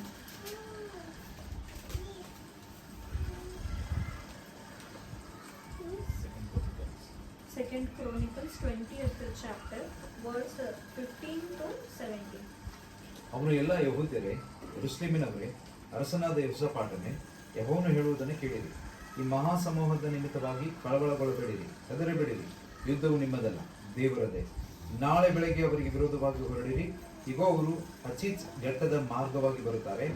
ಯೆರೋವೇಲ್ ಅರಣ್ಯದ ಮುಂದಿರುವ ಕಣಿವೆಯ ತುದಿಯಲ್ಲಿ ಅವರನ್ನು ಸಂಧಿಸುವಿರಿ. ಈ ಸಾರಿ ನೀವು ಯುದ್ಧ ಮಾಡುವುದು ಅವಶ್ಯವಿಲ್ಲ. ಯೆಹೂದ್ಯರೇ, ಯೆರೂಸಲೇಮಿನವರೇ, ಸುಮ್ಮನೆ ನಿಂತುಕೊಂಡು ಯೆಹೋವನು ನಿಮಗೋಸ್ಕರ ನಡೆಸುವ ರಕ್ಷಣಾ ಕಾರ್ಯವನ್ನು ನೋಡಿರಿ. ಹೆದರಬೇಡಿರಿ, ಕಳವಳಗೊಳ್ಳಬೇಡಿರಿ. ನಾಳೆ ಅವರ ಎದುರಿಗೆ ಹೊರಡಿರಿ. ಯೆಹೋವನು ನಿಮ್ಮ ಸಂಗಡ ಇರುವನು ಎಂದು ಹೇಳಿದನು. ಆಗ ಯೆಹೋಷಾಫಾಟನು ನೆಲದ ಮಟ್ಟಿಗೂ ತಲೆ ಬಾಗಿಸಿದನು. ಎಲ್ಲಾ ಯೆಹೂದ್ಯರು ಯೆರೂಸಲೇಮಿನವರು ಯೆಹೋವನ ಮುಂದೆ ಅಡ್ಡಬಿದ್ದು ನಮಸ್ಕರಿಸಿದರು. ಆಮೇಲೆ ಲೇವಿಯರಲ್ಲಿ ಕಿಹಾತ್ಯರು, ಕೋರೆಯರು ಎದ್ದು ಇಸ್ರಾಯೇಲ್ ದೇವರಾದ ಯೆಹೋವನನ್ನು ಮಹಾಸ್ವರದಿಂದ ಕೀರ್ತಿಸಿದರು. Hallelujah. Hallelujah. Our God is an amazing God. ದೇವರು ನಮ್ಮ ತುಂಬಾ ವ್ಯತ್ಯಾಸವುಳ್ಳ ದೇವರು ಅಥವಾ ಪ್ರಭಾವಶಾಲಿಯಾಗಿರುವಂತ He ದೇವರಾಗಿದ್ದಾನೆ. is only asking you to give control in His hand. ಆತನು ಒಂದೇ ಕೇಳ್ತಾ ನೀವು ನಿಮ್ಮ ಜೀವನವನ್ನ ಆತನ ಹತೋಟಿಗೆ ಕೊಡ್ತೀರಾ. Let your life's control be in His hand. ನಿಮ್ಮ ಜೀವಿತ ಪ್ರತಿಯೊಂದು ನಿಯಂತ್ರಣ ಆತನ ಕೈಯಲ್ಲಿರಬೇಕು. Here in the 15th verse, He clearly says, "Do not be dismayed at this great multitude." ಇಲ್ಲಿ 15ನೇ ವಚನದಲ್ಲಿ ಆದಂತ ನೀವು ಈ ಮಹಾ ಸಮೂಹದ ನಿಮಿತ್ತ ಕಳವಳಗೊಳ್ಬೇಡ್ರಿ. Means He is saying, don't look at this big problem. Do not look at your big situation. Do not be feared of this situation. This battle is not yours, but it is mine. ಈ ಮಹಾ ಸಮೂಹನ ನೋಡಿ ಕಳವಳಗೊಳ್ಬೇಡ್ರಿ, ಭಯ ಪಡ್ಬೇಡ್ರಿ. ಯಾಕಂದ್ರೆ ಅದನ್ನ ನೀವು ನೋಡ್ಬೇಡ್ರಿ, ನೀವು ನನ್ನನ್ನು ನೋಡ್ರಿ, ನಾನು ಯುದ್ಧ ನಿಮ್ಗೋಸ್ಕರ ಮಾಡ್ತೇನೆ ಅಂತ ದೇವರು ಹೇಳ್ತಾ ಇದ್ದಾನೆ. So your eyes should be only set on the Lord whom you have given the authority. ನೀವು ಯಾರಿಗೆ ನಿಮ್ಮನ್ನು ಒಪ್ಪಿಸಿಕೊಟ್ಟಿದ್ರು, ಅಧಿಕಾರಿ ನೀವು ಅಥಾರಿಟಿ ಕೊಟ್ಟಿದ್ರು, ಅವರನ್ನ ನೀವು ದೃಷ್ಟಿಸುವುದು. Don't look at the problem and think, oh, how big is my problem. ಸಮಸ್ಯೆಗಳ ನೋಡಿ ಅಯ್ಯೋ ನನ್ನ ಸಮಸ್ಯೆ ಎಷ್ಟು ದೊಡ್ಡದಾಗಿದೆ ಅಂತ ನೀವು ಅದರ ವಿಷಯದಲ್ಲಿ ಚಿಂತಿಸಬೇಡ್ರಿ. But tell that problem, my God is a big God. ಸಮಸ್ಯೆಗೆ ಹೇಳ್ರಿ, ನಿನಕ್ಕಿಂತ ನನ್ನ ದೇವರು ದೊಡ್ಡವನು ಅಂತ. Do not look at the problem's strength. ಸಮಸ್ಯೆಗಳ ಎಷ್ಟು ಬಲವುಳ್ಳವುಗಳಾಗಿವೆ, ಎಷ್ಟು ದೊಡ್ಡದಾಗಿದೆ ಅಂತ ಅದನ್ನ ನೋಡ್ಲಿಕ್ಕೆ ಹೋಗ್ಬೇಡ್ರಿ. But look at the mighty God that you have. ಅದಕ್ಕಿಂತ ಉನ್ನತನು ಉತ್ತಮನು ಮಹಾದೇವರು ಆಗಿರುವತನನ್ನ ನೋಡ್ರಿ. Because in verse 17, God clearly says, you do not need to fight the battle. 17ನೇ ವಚನದಲ್ಲಿ ಆತನು ಈ ರೀತಿ ದೇವರು ಹೇಳ್ತಾನೆ, ನಿಮಗೆ ಯುದ್ಧ ಮಾಡೋದು ಅವಶ್ಯವಿಲ್ಲ. God is not asking you to, okay, you plan something, oh, you do this, you do that. He is telling you do not need to fight the battle. ದೇವರು ನಿಮ್ಗೆ ಈ ರೀತಿ ಮಾಡು, ನೀನೇ ಯುದ್ಧ ಮಾಡು, ನೀನ್ ಈ ರೀತಿ ಮಾಡು ದೇವ್ರು ನಿಮ್ಗೆ ಏನಾದ್ರು ಹೇಳ್ತಾ ಇಲ್ಲ. ದೇವ್ರು ಹೇಳ್ತಾನೆ ಏನ್ ಮಾಡ್ಲಿಕ್ಕೆ ಹೋಗ್ಬೇಡ. He just asks you to take the position. ನೀನು ಹೋಗಿ ನಿಂತ್ಕೋ ಅಂತ ದೇವ್ರು ಹೇಳ್ತಾ ಇದ್ದಾನೆ ಅಷ್ಟೇ. He is asking you to stand firm. ನೀನು ಹೋಗಿ ಗಟ್ಟಿಯಾಗಿ ನಿಂತ್ಕೋ.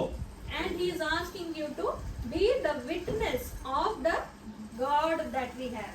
ನೀನು ಹೋಗಿ ನಿಂತ್ಕೊಂಡು ಸಾಕ್ಷಿಯಾಗಿರು, ನಮ್ಮ ದೇವರು ದೊಡ್ಡವನು ಅಂತ ತೋರ್ಪಡಿಸು. People like you and me should be the witness about the victories that we had when we didn't fight. ನಾವು We didn't fight. He fought for us. ಬಹಳಷ್ಟು ಸಾರಿ ನಮ್ಗೆ ಪರಿಸ್ಥಿತಿಗಳನ್ನ ದೇವರು ನಮಗೋಸ್ಕರ ಆತನೇ ಗೆದ್ದಿದ್ದಾನೆ ಅಂತ ಸಾಕ್ಷಿಗಳು ನಮ್ಮಲ್ಲಿವೆ. You have to just take the position. ನೀವು ಹೋಗಿ ಸುಮ್ಮನೆ ನಿಂತ್ಕೋಬೇಕು. Your position should be your prayers. ನಿಮ್ಮ ನಿಂತ್ಕೊಳ್ಳುವುದಂದ್ರೆ ಪ್ರಾರ್ಥನೆ, Your trust in God, ದೇವರ ಮೇಲೆ ನಂಬಿಕೆ, your unwavering faith, ಅಪನಂಬಿಕೆ ಇಲ್ಲದಂತ ನಂಬಿಕೆ, and your praise. ನಿಮ್ಮ ಸ್ತುತಿ Your praise should be in all situations. ಎಲ್ಲಾ ಪರಿಸ್ಥಿತಿಗಳಲ್ಲಿ Your ನಿಮ್ಮ weapon- ಸ್ತುತಿ ಇರಬೇಕು. Your weapon should be your praise. ನಿಮ್ಮ ಆ ಒಂದು ಆಯುಧಗಳು ನಿಮ್ಮ ಆರಾಧನೆ ಸ್ತುತಿಯಾಗಿರ್ಬೇಕು. Difficulty, praise God. ಪರಿಸ್ಥಿತಿ ವಿಕೋಪ ದೇವರನ್ನ ಕೊಂಡಾಡ್ರಿ. Victory, praise God. ಜಯ ದೇವರನ್ನ ಕೊಂಡಾಡ್ರಿ. Loss, praise God. ಕಳೆದುಕೊಳ್ಳುವಿಕೆ ದೇವರನ್ನ ಕೊಂಡಾಡ್ರಿ. Because you are His beloved children and He will never forget that. ನೀವು ಆತನ ಪುತ್ರರಾಗಿದ್ದೀರಿ, ಮಕ್ಕಳಾಗಿದ್ದೀರಿ, ಆತನ ಅದನ್ನು ನೆನಪಾರುವುದಿಲ್ಲ. Today's small loss will be a big victory for you tomorrow. ಈ ದಿನ ಕಳೆದುಕೊಂಡಿರುವಂತ ಸ್ವಲ್ಪ ಒಂದು ಪ್ರಮಾಣ ಇದ್ರೂ ಮುಂದಿನ ದೊಡ್ಡ ಜಯಕ್ಕೆ ಅದು ಕೆಲಸ ಮಾಡ್ತದೆ. The other day, Joseph was in prison. Next day, he was in authority. ಉದಾಹರಣೆಗಾಗಿ ಆತನು ಇಷ್ಟು ದಿವಸ ಸೆರೆಮಲ್ಲಿದ್ದಂತವನು ಆತನು ದೇವರು ಆತನ ಹೊರಕರ್ಕೊಂಡ್ಬಂದು ರಾಜನಾಗಿ ಮಾಡ್ತಾನೆ. When God showed him the dream, he was betrayed immediately. ಆತನು ಕನಸನ್ನು ತೋರಿಸಿದ ಮೇಲೆ ಆತನ ವಿರೋಧಗಳನ್ನು ಆತನು ಹೊಂದಿಕೊಂಡನು. But that day's wrong actually made him reach in the right place. ಆ ದಿನಮಾನಗಳು ಕೆಟ್ಟದ್ದಾಗಿದ್ರು ಕೂಡ ಸರಿಯಾದ ಸ್ಥಳಕ್ಕೆ ಅವನನ್ನು ಕರ್ಕೊಂಡು ಹೋದು. The wrong that was done by his brother actually made him reach the right place. ಆ ಕೆಟ್ಟ ಒಂದು ನಿರ್ಧಾರಗಳು ಅವನ ಅಣ್ಣ ತಮ್ಮಂದಿರು ತೆಗೆದುಕೊಂಡ ಕಾರಣ ಅವನನ್ನ ಸರಿಯಾದ ಸ್ಥಳಕ್ಕೆ ಅವನನ್ನ ಕರ್ಕೊಂಡು ಹೋಯಿತು. The place which was appointed by God. ದೇವರಿಂದ ನೇಮಕವಾದಂತ ಸ್ಥಳದಲ್ಲಿ. So we have to believe what is going on. It is planned by God in the most special way. ನಮ್ಗೆ ಗೊತ್ತಿಲ್ಲ ಇದು ಯಾವ ರೀತಿ ಪರಿಸ್ಥಿತಿ ಹೋಗ್ತಾ ಇದೆ, ಆದ್ರೆ ನಾವು ಏನ್ ನಂಬಬೇಕಂದ್ರೆ ದೇವರನ್ನ ಕರ್ಕೊಂಡು ಹೋಗ್ತಾ ಇದ್ದಾನೆ, ದೇವರು ನನಗೋಸ್ಕರ ಒಂದು ಸ್ಥಳವನ್ನು ಸಿದ್ಧ ಮಾಡಿದ್ದಾನೆ ಅಂತ ನಾವು ನಂಬಬೇಕು. Today you might not be understanding what is going on with you. ಏನಾಗ್ತಾ ಇದೆ ಅಂತ ನಿನ್ನ ವಿಷಯದಲ್ಲಿ ಅಥವಾ ನಿನ್ನ ಪರಿಸ್ಥಿತಿ ವಿಷಯದಲ್ಲಿ ನಿಮ್ಗೆ ಗೊತ್ತಾಗ್ತಾ ಇಲ್ಲ. But pray for boldness to face the situation. ಧೈರ್ಯದಿಂದ ನೀವು ಪ್ರಾರ್ಥನೆ ಮಾಡೋದನ್ನ ಕಲಿಬೇಕು. He will give you favor. ಆತ ನಿಮ್ಗೆ ದಯೆಯನ್ನು ಅನುಗ್ರಹಿಸಿಕೊಡ್ತಾನೆ. He will give you the wisdom. ನಿಮ್ಗೆ ಜ್ಞಾನವನ್ನು ಅನುಗ್ರಹಿಸಿಕೊಡ್ತಾನೆ. And victory is yours before you take position. ನೀವು ಹೋಗಿ ನಿಮ್ಗೆ ಜಯ ಸಿಗ್ತದೆ, ನೀವು ಹೋಗಿ ನಿಲ್ಲುವುದರಿಂದ. So many times we face certain changes in our life. ಬಹಳಷ್ಟು ಸಾರಿ ಬದಲಾವಣೆಗಳನ್ನು ನಮ್ಮ ಜೀವಿತದಲ್ಲಿ ಆಗ್ತದೆ. The changes are very uncomfortable. You are not happy with those changes. ಬದಲಾವಣೆ ಆಗೋದ್ರಿಂದ ನಮಗೆ ಮನಸ್ಸಿಗೆ ನೋವಾಗ್ತದೆ, ನಮಗೆ ಅದು ಹಿಡಿಸುವುದಿಲ್ಲ. Suddenly there is relationship issues or financial losses. ಸಂಬಂಧಗಳಲ್ಲಿ ಕೊರತೆ, ಆರ್ಥಿಕವಾದ ಕೊರತೆ. Or you face some hurt from your beloved ones. ನಮ್ಮ ಹತ್ತಿರದವರು ಅಥವಾ ನಮ್ಮ ಹತ್ತಿರದವರು ಇರುವ ವ್ಯಕ್ತಿಗಳಿಂದ ನಮಗೆ ನೋವು ಪಡಿಸುವುದಾಗಿರ್ತದೆ. All this change in situation, it brings pain, loneliness and more depression to you. ಈ ಪರಿಸ್ಥಿತಿ ನಮ್ಮನ್ನ ಹತಾಶೆಗೊಳಗಾಗುವುದು, ದುಃಖದಲ್ಲಿರುವುದು, ಮಾನಸಿಕ ಕುಗ್ಗುವಿಕೆಯನ್ನ ಬರಮಾಡ್ತದೆ. It makes your heart cry in more loneliness or in more pain. ಈ ಪರಿಸ್ಥಿತಿಗಳು ನೀವು ಒಬ್ಬಂಟಿಗಳಾಗಿರುವುದು ಮತ್ತು ಒಬ್ಬಂಟಿಯಾಗಿ ಅಳುವುದನ್ನ ತೊಂಬರಬಹುದು. But don't let this change you or take you away from God. ಈ ಪರಿಸ್ಥಿತಿ ನಿಮ್ಮನ್ನ ದೇವರಿಂದ ಹೊರಗಡೆ ತೆಗೆದುಕೊಂಡು ಹೋಗೋದಕ್ಕೆ ನೀವು ಅವಕಾಶ ಕೊಡಬೇಡಿ. Here is when your submission will change your strength. ಇಲ್ಲಿ ನೀವು ದೇವರಿಗೆ ಒಳಗಾಗುವುದರಿಂದ ನಿಮ್ಮ ಪರಿಸ್ಥಿತಿ ಬದಲಾವಣೆಗೆ ದೇವರು ನಿಮಗೆ ಸಹಾಯ ಮಾಡ್ತಾನೆ. When you have submission, you become completely dependent on God. ನೀವು ದೇವರಿಗೆ ಒಳಗಾದಾಗ ದೇವರನ್ನೇ ನೀವು ಆತ್ಕೊಂಡು ನಿಂತಿರ್ತೀರಿ ಹೊರತು ಇನ್ಯಾರನ್ನೂ ಆತ್ಕೊಳ್ಳುವುದಿಲ್ಲ. Where you give the control in God's hand, you no more fight from your side. ದೇವರೇ, ನಾನು ನಿನಗೆ ನನ್ನನ್ನು ಒಪ್ಪಿಸಿಕೊಟ್ಟಿದ್ದೇನೆ, ನೀನು ನನ್ನ ಯುದ್ಧವನ್ನು ಮಾಡು, ನನ್ನ ಪರಿಸ್ಥಿತಿಯಲ್ಲಿ ಬಾ ಅಂತ ನೀವು ದೇವರಿಗೆ ಎಲ್ಲ ಒಪ್ಪಿಸಿಕೊಡ್ತೀರಿ. The display of faith is actually active obedience from your side. ನಂಬಿಕೆ ಅದು ಈ ರೀತಿ ಹೇಳ್ತದೆ ಅಂದ್ರೆ ನಾವು ಅಂದ್ರೆ ನಮ್ಮನ್ನ ನಾವು ನಂಬಿಕೆಯಲ್ಲಿ ಅಥವಾ ನಮ್ಮನ್ನ ದೇವರಿಗೆ ಒಳಪಟ್ಟು ದೇವರೇ ನೀನು ಏನೇ ಐತಿ ಅದಕ್ಕೆ ನಾನು ಒಳಗಾಗ್ತೇನೆ, ನಿನ್ನನ್ನು ಸಂಪೂರ್ಣವಾಗಿ ನಂಬುತ್ತೇನೆ ಅನ್ನೋದಾಗಿದೆ. The submission will give you amazing victory in your situation. ನಾವು ದೇವರಿಗೆ ಒಳಗಾದಾಗ ಉತ್ತಮವಾದ ಒಂದು ಜಯ ನಮಗೆ ಸಿಗ್ತದೆ. This change of submission to God, it will actually make you more stronger. ಈ ಬದಲಾವಣೆ ದೇವರಿಂದ ಬಂದಂತ ಬದಲಾವಣೆ ಇನ್ನೂ ನಿಮ್ಮನ್ನ ಬಲವಂತರಾಗಿ It ಮಾಡ್ತದೆ. will make you grow more spiritually in fellowship with God. ದೇವರ ಜೊತೆ ಇನ್ನೂ ಅನ್ಯೋನ್ಯವಾಗಿ ಬೆಳೆಯೋದಕ್ಕೆ ಅದು ಸಹಾಯ ಮಾಡ್ತದೆ. It will strengthen your relationship with God. ದೇವರ ಜೊತೆ ನಿಮ್ಮ ಸಂಬಂಧವನ್ನು ಅದು ಬಲಪಡಿಸ್ತದೆ. All these changes of life will make your testimony more powerful. ಈ ಬದಲಾವಣೆಗಳು, ಈ ಹತಾಶೆ, ಈ ನಿರಾಶೆ ಇವೆಲ್ಲ ಪರಿಸ್ಥಿತಿಗಳು ಒಟ್ಟುಗೂಡಿ ಉತ್ತಮ ಸಾಕ್ಷಿ ನಿನ್ನ ಜೀವಿತದಲ್ಲಿ ದೇವ್ರ ಸಹಾಯ ಆಗ್ಲಿಕ್ಕೆ ದೇವ್ರ ಸಹಾಯ ಮಾಡ್ತಾನೆ. Nobody could preach or nobody could talk about more faith if their faith was never tested. ನಂಬಿಕೆ ವಿಷಯದಲ್ಲಿ ಮಾತಾಡ್ಲಿಕ್ಕೆ ಸಾಧ್ಯ ಆಗ್ತಾ ಇದ್ದಲ್ಲ, ಅವರ ನಂಬಿಕೆ ಒಂದು ವೇಳೆ ಪರೀಕ್ಷೆಗೆ ಒಳಪಟ್ಟಿರ್ಲಿಲ್ಲ ಅಂದ್ರೆ. Joseph came in the Bible because his faith was amazing to be told to everybody. ಯೋಸೇಫನ ಒಂದು ಜೀವನ ಚರಿತ್ರೆ ಯಾಕೆ ಹೇಳ್ಬೇಕಂದ್ರೆ ಆತನ ನಂಬಿಕೆಗೆ ಎಷ್ಟೋ ವಿರೋಧ ಅಥವಾ ಆತನ ಪರೀಕ್ಷೆಗೆ ಒಳಗಾದನು. ಅದರ ನಿಮಿತ್ತ ಆತನ ವಿಷಯವಾಗಿ ನಾವು ಮಾತಾಡ್ತೇವೆ. He stood strong in submission. That is why he is documented in the Bible today. ಆತನು ದೇವರಿಗೆ ಇಷ್ಟು ಒಳಗಾಗಿ ನಿಂತಿದ್ದ ಅಂದ್ರೆ ದೇವರನ್ನೇ ಆತನ ಬಿಟ್ಟು ಏನು ಕೂಡ ಆತನ ಇನ್ನೊಂದು ವಿಷಯನ ನೋಡ್ಲಿಲ್ಲ. ಆದ ಕಾರಣ ಆತನ ವಿಷಯವಾಗಿ ಬೈಬಲ್ ಅಲ್ಲಿ ಬರ್ತದೆ. Hebrews 13:8 says, "Our God is faithful yesterday, today and forever." ಇಬ್ರಿಯ 13:8 ಈ ರೀತಿ ಇರ್ತದೆ. ದೇವರು ನಿನ್ನೆ ಇದ್ದಾಗೆ ಇಂದು ನಾಳೆ ಎಂದೆಂದಿಗೂ ಇರಬಹುದು ಎಂದು ಬರೆಯಲ್ಪಟ್ಟಿದೆ. It do not says only today or only yesterday or only tomorrow. ಇವತ್ತು ಅಷ್ಟೇ, ನಾಳೆ ಅಷ್ಟೇ ಅಥವಾ ನಾಡ್ದು ಸ್ವಲ್ಪ ಇರ್ತಾನೆ ಅಂತ ಅಷ್ಟೇ ಹೇಳ್ತಾ ಇಲ್ಲ, ಯಾವಾಗ್ಲೂ. The same God who worked for Esther, Joseph will work for you, me today and tomorrow. Esther ಮತ್ತು ಯೋಸೇಫನ ಜೊತೆ ಇದ್ದಂತ ದೇವರು ಕೆಲಸ ಮಾಡಿದ ದೇವರು ನಿನಗೋಸ್ಕರ ನನಗೋಸ್ಕರನು ಸಹಾಯ ಮಾಡ್ತಾನೆ. Our God is a never-ending God. ದೇವರು ಮುಕ್ತಾಯಗೊಳ್ಳದಂತ ದೇವರು ನಮ್ಮ ದೇವರಾಗಿದ್ದಾನೆ. And there is no one faithful like Him. ಆತನಾಗೆ ನಂಬಿಗಸ್ತನು ಯಾರು ಇಲ್ಲ. You might forget Him in a situation, in a good day or in a good phase of life, but He never forgets you. ಉತ್ತಮ ಅಥವಾ ಸುಖದಿಂದ ಇರುವಾಗ ನಾವು ದೇವರನ್ನು ನೆನಪಾರುವಂತ ಸಾಧ್ಯತೆಗಳು ಬಹಳಷ್ಟು ಇದೆ. ಆದ್ರೆ ಆತ ನಿಮ್ಮನ್ನ ನೆನಪಾರುವುದಿಲ್ಲ. He forgives, but He never forgets. ಆತನು ನಮ್ಮನ್ನ ಕ್ಷಮಿಸ್ತಾನೆ, ಆದ್ರೆ ನಮ್ಮನ್ನು ನೆನಪಾರುವುದಿಲ್ಲ. There are certain situations when we think, okay, it's okay, I will manage with whatever I am able to do. ನಾವು ನಮ್ಮ ಹತ್ರ ಇರುವಂತ ಕೆಲವೊಂದು ವಿಷಯಗಳಿಂದ ನಾವು ಇದನ್ನ ನಾನು ಜೀವಿಸಬಹುದು ಅಂತ ನಾವು ಅನ್ಕೊಳ್ತೀವಿ. Recently I was reading a book about Benny Hinn. ನಾನು ಬೆನ್ನಿನ ಅವ್ರ ವಿಷಯವಾಗಿ ನಾನು ಓದ್ತಾ ಇದ್ದೆ, ಅವ್ರು ಬರೆದಿರೋ ಪುಸ್ತಕವನ್ನ. Even at a very young age, when Catherine Kuhlman died, the meeting that they organized post her death, he was invited to preach. Kathryn Kuhlman ಅವರ ನಂತರ ಇವರನ್ನ ಕಡಿಮೆ ಚಿಕ್ಕ ವಯಸ್ಸಿನಲ್ಲಿ ಇವರನ್ನ ಅಲ್ಲಿ ಕರೆದು for her death, post her death, for her when they were dedicating the service. ಅವರ ಒಂದು ಸತ್ತಂತ ದಿನ, ಅವರು ತೀರುವಂತ ದಿನದಲ್ಲಿ ಅವರ ವಿಷಯವಾಗಿ ಮಾತಾಡ್ಲಿಕ್ಕೆ ಇವರನ್ನ ಕರೆದರು. So after certain days, in remembrance of her, they kept this meeting. ಅದಾದ ಮೇಲೆ ಕೆಲವು ದಿನಗಳ ನಂತರ ಅವರ ನೆನಪಿಗೋಸ್ಕರ ಒಂದು ಕಾರ್ಯಕ್ರಮವನ್ನು ಏರ್ಪಡಿಸ್ತಾರೆ. So he had this pressure. Can I conduct the meeting how Catherine Kuhlman used to conduct the meeting? ಅವ್ರಿಗೆ ಒಂದು ಒತ್ತಡ ಇತ್ತು. ನಾನು ಕ್ಯಾಥರಿನ್ ಕುಲ್ಮನ್ ಅವರು ನಡೆಸುವಂತ ಒಂದು ಕೂಟವನ್ನು ನಾನು ನಡೆಸಲಿಕ್ಕೆ ಸಾಧ್ಯನೋ ಅಂತ. There are testimonies where she would walk, people would feel heavy presence. ಆಕೆ ಕ್ಯಾಥರಿನ್ ಕುಲ್ಮನ್ ಅವರು ನಡ್ಕೊಂಡು ಹೋದಾಗ ಅಕ್ಕಪಕ್ಕದ ಜನರ ಜೊತೆ ಆ ದೇವರ ಮಹಿಮೆನ ಅವರು ಅನುಭವಿಸ್ತಾ ಇದ್ರು. She used to not open her mouth or lay hands or anything, but she carried the presence. ಆಕೆ ಅವ್ರ ಬಾಯಿ ತೆಗೆದು ಏನು ಹೇಳ್ತಾ ಇದ್ದ ಅಥವಾ ಕೈಗಳನ್ನು ಹಿಂಗೆ ಇಡ್ತಾ ಇಲ್ಲ, ಆದ್ರೆ ನಡ್ಕೊಂಡು ಹೋದ್ರೆ ಆ ದೇವರ ಮಹಿಮೆನ ಅವರು ಹೊತ್ಕೊಂಡು ಹೋಗ್ತಾ ಇದ್ರು. So when he had seen her closely, he had this pressure on him. Will I be able to conduct such mass of a meeting? ಅವರ ಹತ್ತಿರದಿಂದ ನೋಡಿದಂತ ಇವರು ಇಂಥ ದೇವರ ಮಹಿಮೆ ಹೊತ್ಕೊಂಡು ಹೋಗುವಂತ ಕ್ಯಾಥರಿನ್ ಕುಲ್ಮನ್ ಅವ್ರು ನಡೆಸುವಂತ ಒಂದು ಕೂಟಗಳನ್ನು ನಾನು ಕೂಡ ನಡೆಸಲಿಕ್ಕೆ ಸಾಧ್ಯನಾ ಅಂತ ಒಂದು ಒತ್ತಡವನ್ನು ಅವರು ಇತ್ತವ್ರ ತಲೆಯಲ್ಲಿ. So before they told him when he has to enter the stage, the timing they told him.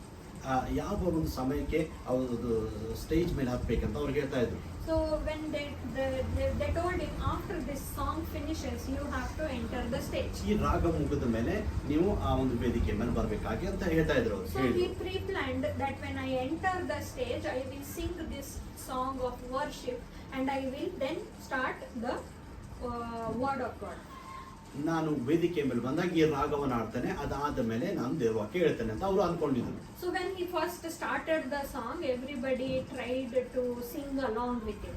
ಅವರು ವೇದಿಕೆ ಮೇಲೆ ಬಂದು ಆ ರಾಗವನ್ನು ಆಡಿದಾಗ ಎಲ್ಲರೂ ಸ್ವಲ್ಪವಾಗಿ ಅದನ್ನ ಆಡ್ಲಿಕ್ಕೆ ಸ್ಟಾರ್ಟ್ ಮಾಡ್ಬಿಟ್ರು. And little he tried to make it more like a performance, and he tried to continue the song. ಅವರು ಅದನ್ನ ಸ್ವಲ್ಪ ಹೆಚ್ಚಿನ ರೀತಿಯಲ್ಲಿ ಇನ್ನೂ ಪ್ರೋತ್ಸಾಹದೊಂದಿಗೆ ಆಡ್ಲಿಕ್ಕೆ ಪ್ರಾರಂಭ But ಮಾಡಿದ್ರು. because he was doing on his own, with his own strength, people started to not feel one in spirit for the song. ತಮ್ಮ ಬಲದಿಂದ ಅದನ್ನ ಅವರು ಹಾಡಿರುವಂತ ಕಾರಣ ಅವರೆಲ್ಲರಲ್ಲಿ ಒಂದೇ ಆತ್ಮನ್ನು ಅವರು ಕಾಣಲಿಲ್ಲ. So one time he sung, 2 times he sung, 3 times he sung. ಒಂದು ಸಾರಿ, 2 ಸಾರಿ, 3 ಸಾರಿ ಈ ರಾಗವನ್ನು ಆಡಿದ್ರು. When he was singing for the 3rd time, he realized I am not doing something good. 3ನೇ ಸಾರಿ ರಾಗವನ್ನು ಆಡುವಾಗ ನಾನು ಏನೋ ತಪ್ಪಾಗ್ತಾ ಇದೆ ಅಂತ ಅವ್ರಿಗೆ ಅನಿಸ್ತು. He understood what I am trying to do is not happening. ನಾನು ಏನ್ ಮಾಡ್ಬೇಕಂತ ಉದ್ದೇಶಿಸಿದ್ದನೋ ಅದನ್ನ ಇಲ್ಲಿ ಆಗ್ತಾ ಇಲ್ಲ. He realized it is not in my control. ಈಗ ಇದು ನನ್ನ ಹತೋಟಿಯಲ್ಲಿ ಇಲ್ಲ. That is when he said, Jesus, ಅವಾಗ ಅವ್ರ ಹತ್ರ ಯೇಸು, you take control. ನೀನು ಇಲ್ಲಿ ಒಂದು ಕಂಟ್ರೋಲ್ ಅಥವಾ ಇದರ ಹತೋಟಿಗೆ ತೆಗೆದುಕೋ. You come down. ನೀನು ಮಧ್ಯದಲ್ಲಿ ಬಾ. You fill with your presence. ನಿನ್ನ ಪ್ರಸನ್ನತೆಯಲ್ಲಿ ತುಂಬು. You hold us together in the spirit. ನೀವು ನಮ್ಮನ್ನ ಒಂದೇ ಆತ್ಮದಿಂದ ತುಂಬಿಸು. That is when the situation turned. ಅವಾಗ ಪರಿಸ್ಥಿತಿ ಬದಲಾವಣೆ ಆಯ್ತು. That is when people start feeling the presence. ಅವಾಗ ಅಲ್ಲಿರುವಂತ ಜನರು ದೇವರ ಪ್ರಸನ್ನತೆ ಅನುಭವಿಸಲಿಕ್ಕೆ ಪ್ರಾರಂಭ Then ಮಾಡಿದ್ರು. it turned out into a wonderful meeting. ಅವಾಗ ಅದು ಉತ್ತಮವಾದ ಒಂದು ಕೂಟವಾಗಿ Signs and ಪರಿಣಮಿಸಿತು. wonders happened. ಅಲ್ಲಿ ಅದ್ಭುತ ಮಹತ್ಕಾರ್ಯಗಳಾಯಿತು. Miracles happened. ಅದ್ಭುತ ಮಹತ್ಕಾರ್ಯಗಳಾಯಿತು. People got saved. ರಕ್ಷಣೆ ಜನರು ಹೊಂದ್ಕೊಂಡ್ರು. And people loved the presence of God. ದೇವರ ಪ್ರಸನ್ನತೆಯನ್ನು ಅವರು ಮೆಚ್ಚಿದ್ರು, ಪ್ರೀತಿಸಿದ್ರು. That all happened when he gave up himself. ಇದು ಎಲ್ಲ ಆಗ್ಲಿಕ್ಕೆ ಸಾಧ್ಯ ಅಂದ್ರೆ ಅವ್ರು ತಮ್ಮನ್ನ ತಾವು ಒಪ್ಪಿಸಿಕೊಟ್ಟಾಗ, When he realized that it is not in my control. ನನ್ನ ಹತೋಟಿಯಲ್ಲಿ ಇಲ್ಲ ಅಂತ ಅವ್ರಿಗೆ ತಿಳುವಳಿಕೆ ಬಂದಾಗ, We might be representing the God. ನಾವು ದೇವರನ್ನ ನಮ್ಮ ಜೀವಿತವನ್ನು ನಾವು ತೋರ್ಪಡಿಸ್ತಿರ್ಬೋದು. You might be representing God on the stage. ವೇದಿಕೆಯ ಮೇಲೆ ನಾವು ದೇವರನ್ನ ರಿಪ್ರೆಸೆಂಟ್ ಅಥವಾ ತೋರಿಸ್ತಿರ್ಬೋದು. But the work that is being done is his. ಆದ್ರೆ ಕೆಲಸ ಆತನೇ ಮಾಡ್ತಿರ್ತಾನೆ ಬಂದು. Glory is his. ಮಹಿಮೆ ಆತನಿದು. He will never give up on you if you don't give up your desires or your way of doing things. ನೀವು ನಿಮ್ಮ ಸ್ವಂತ ಇದರಿಂದ ನೀವು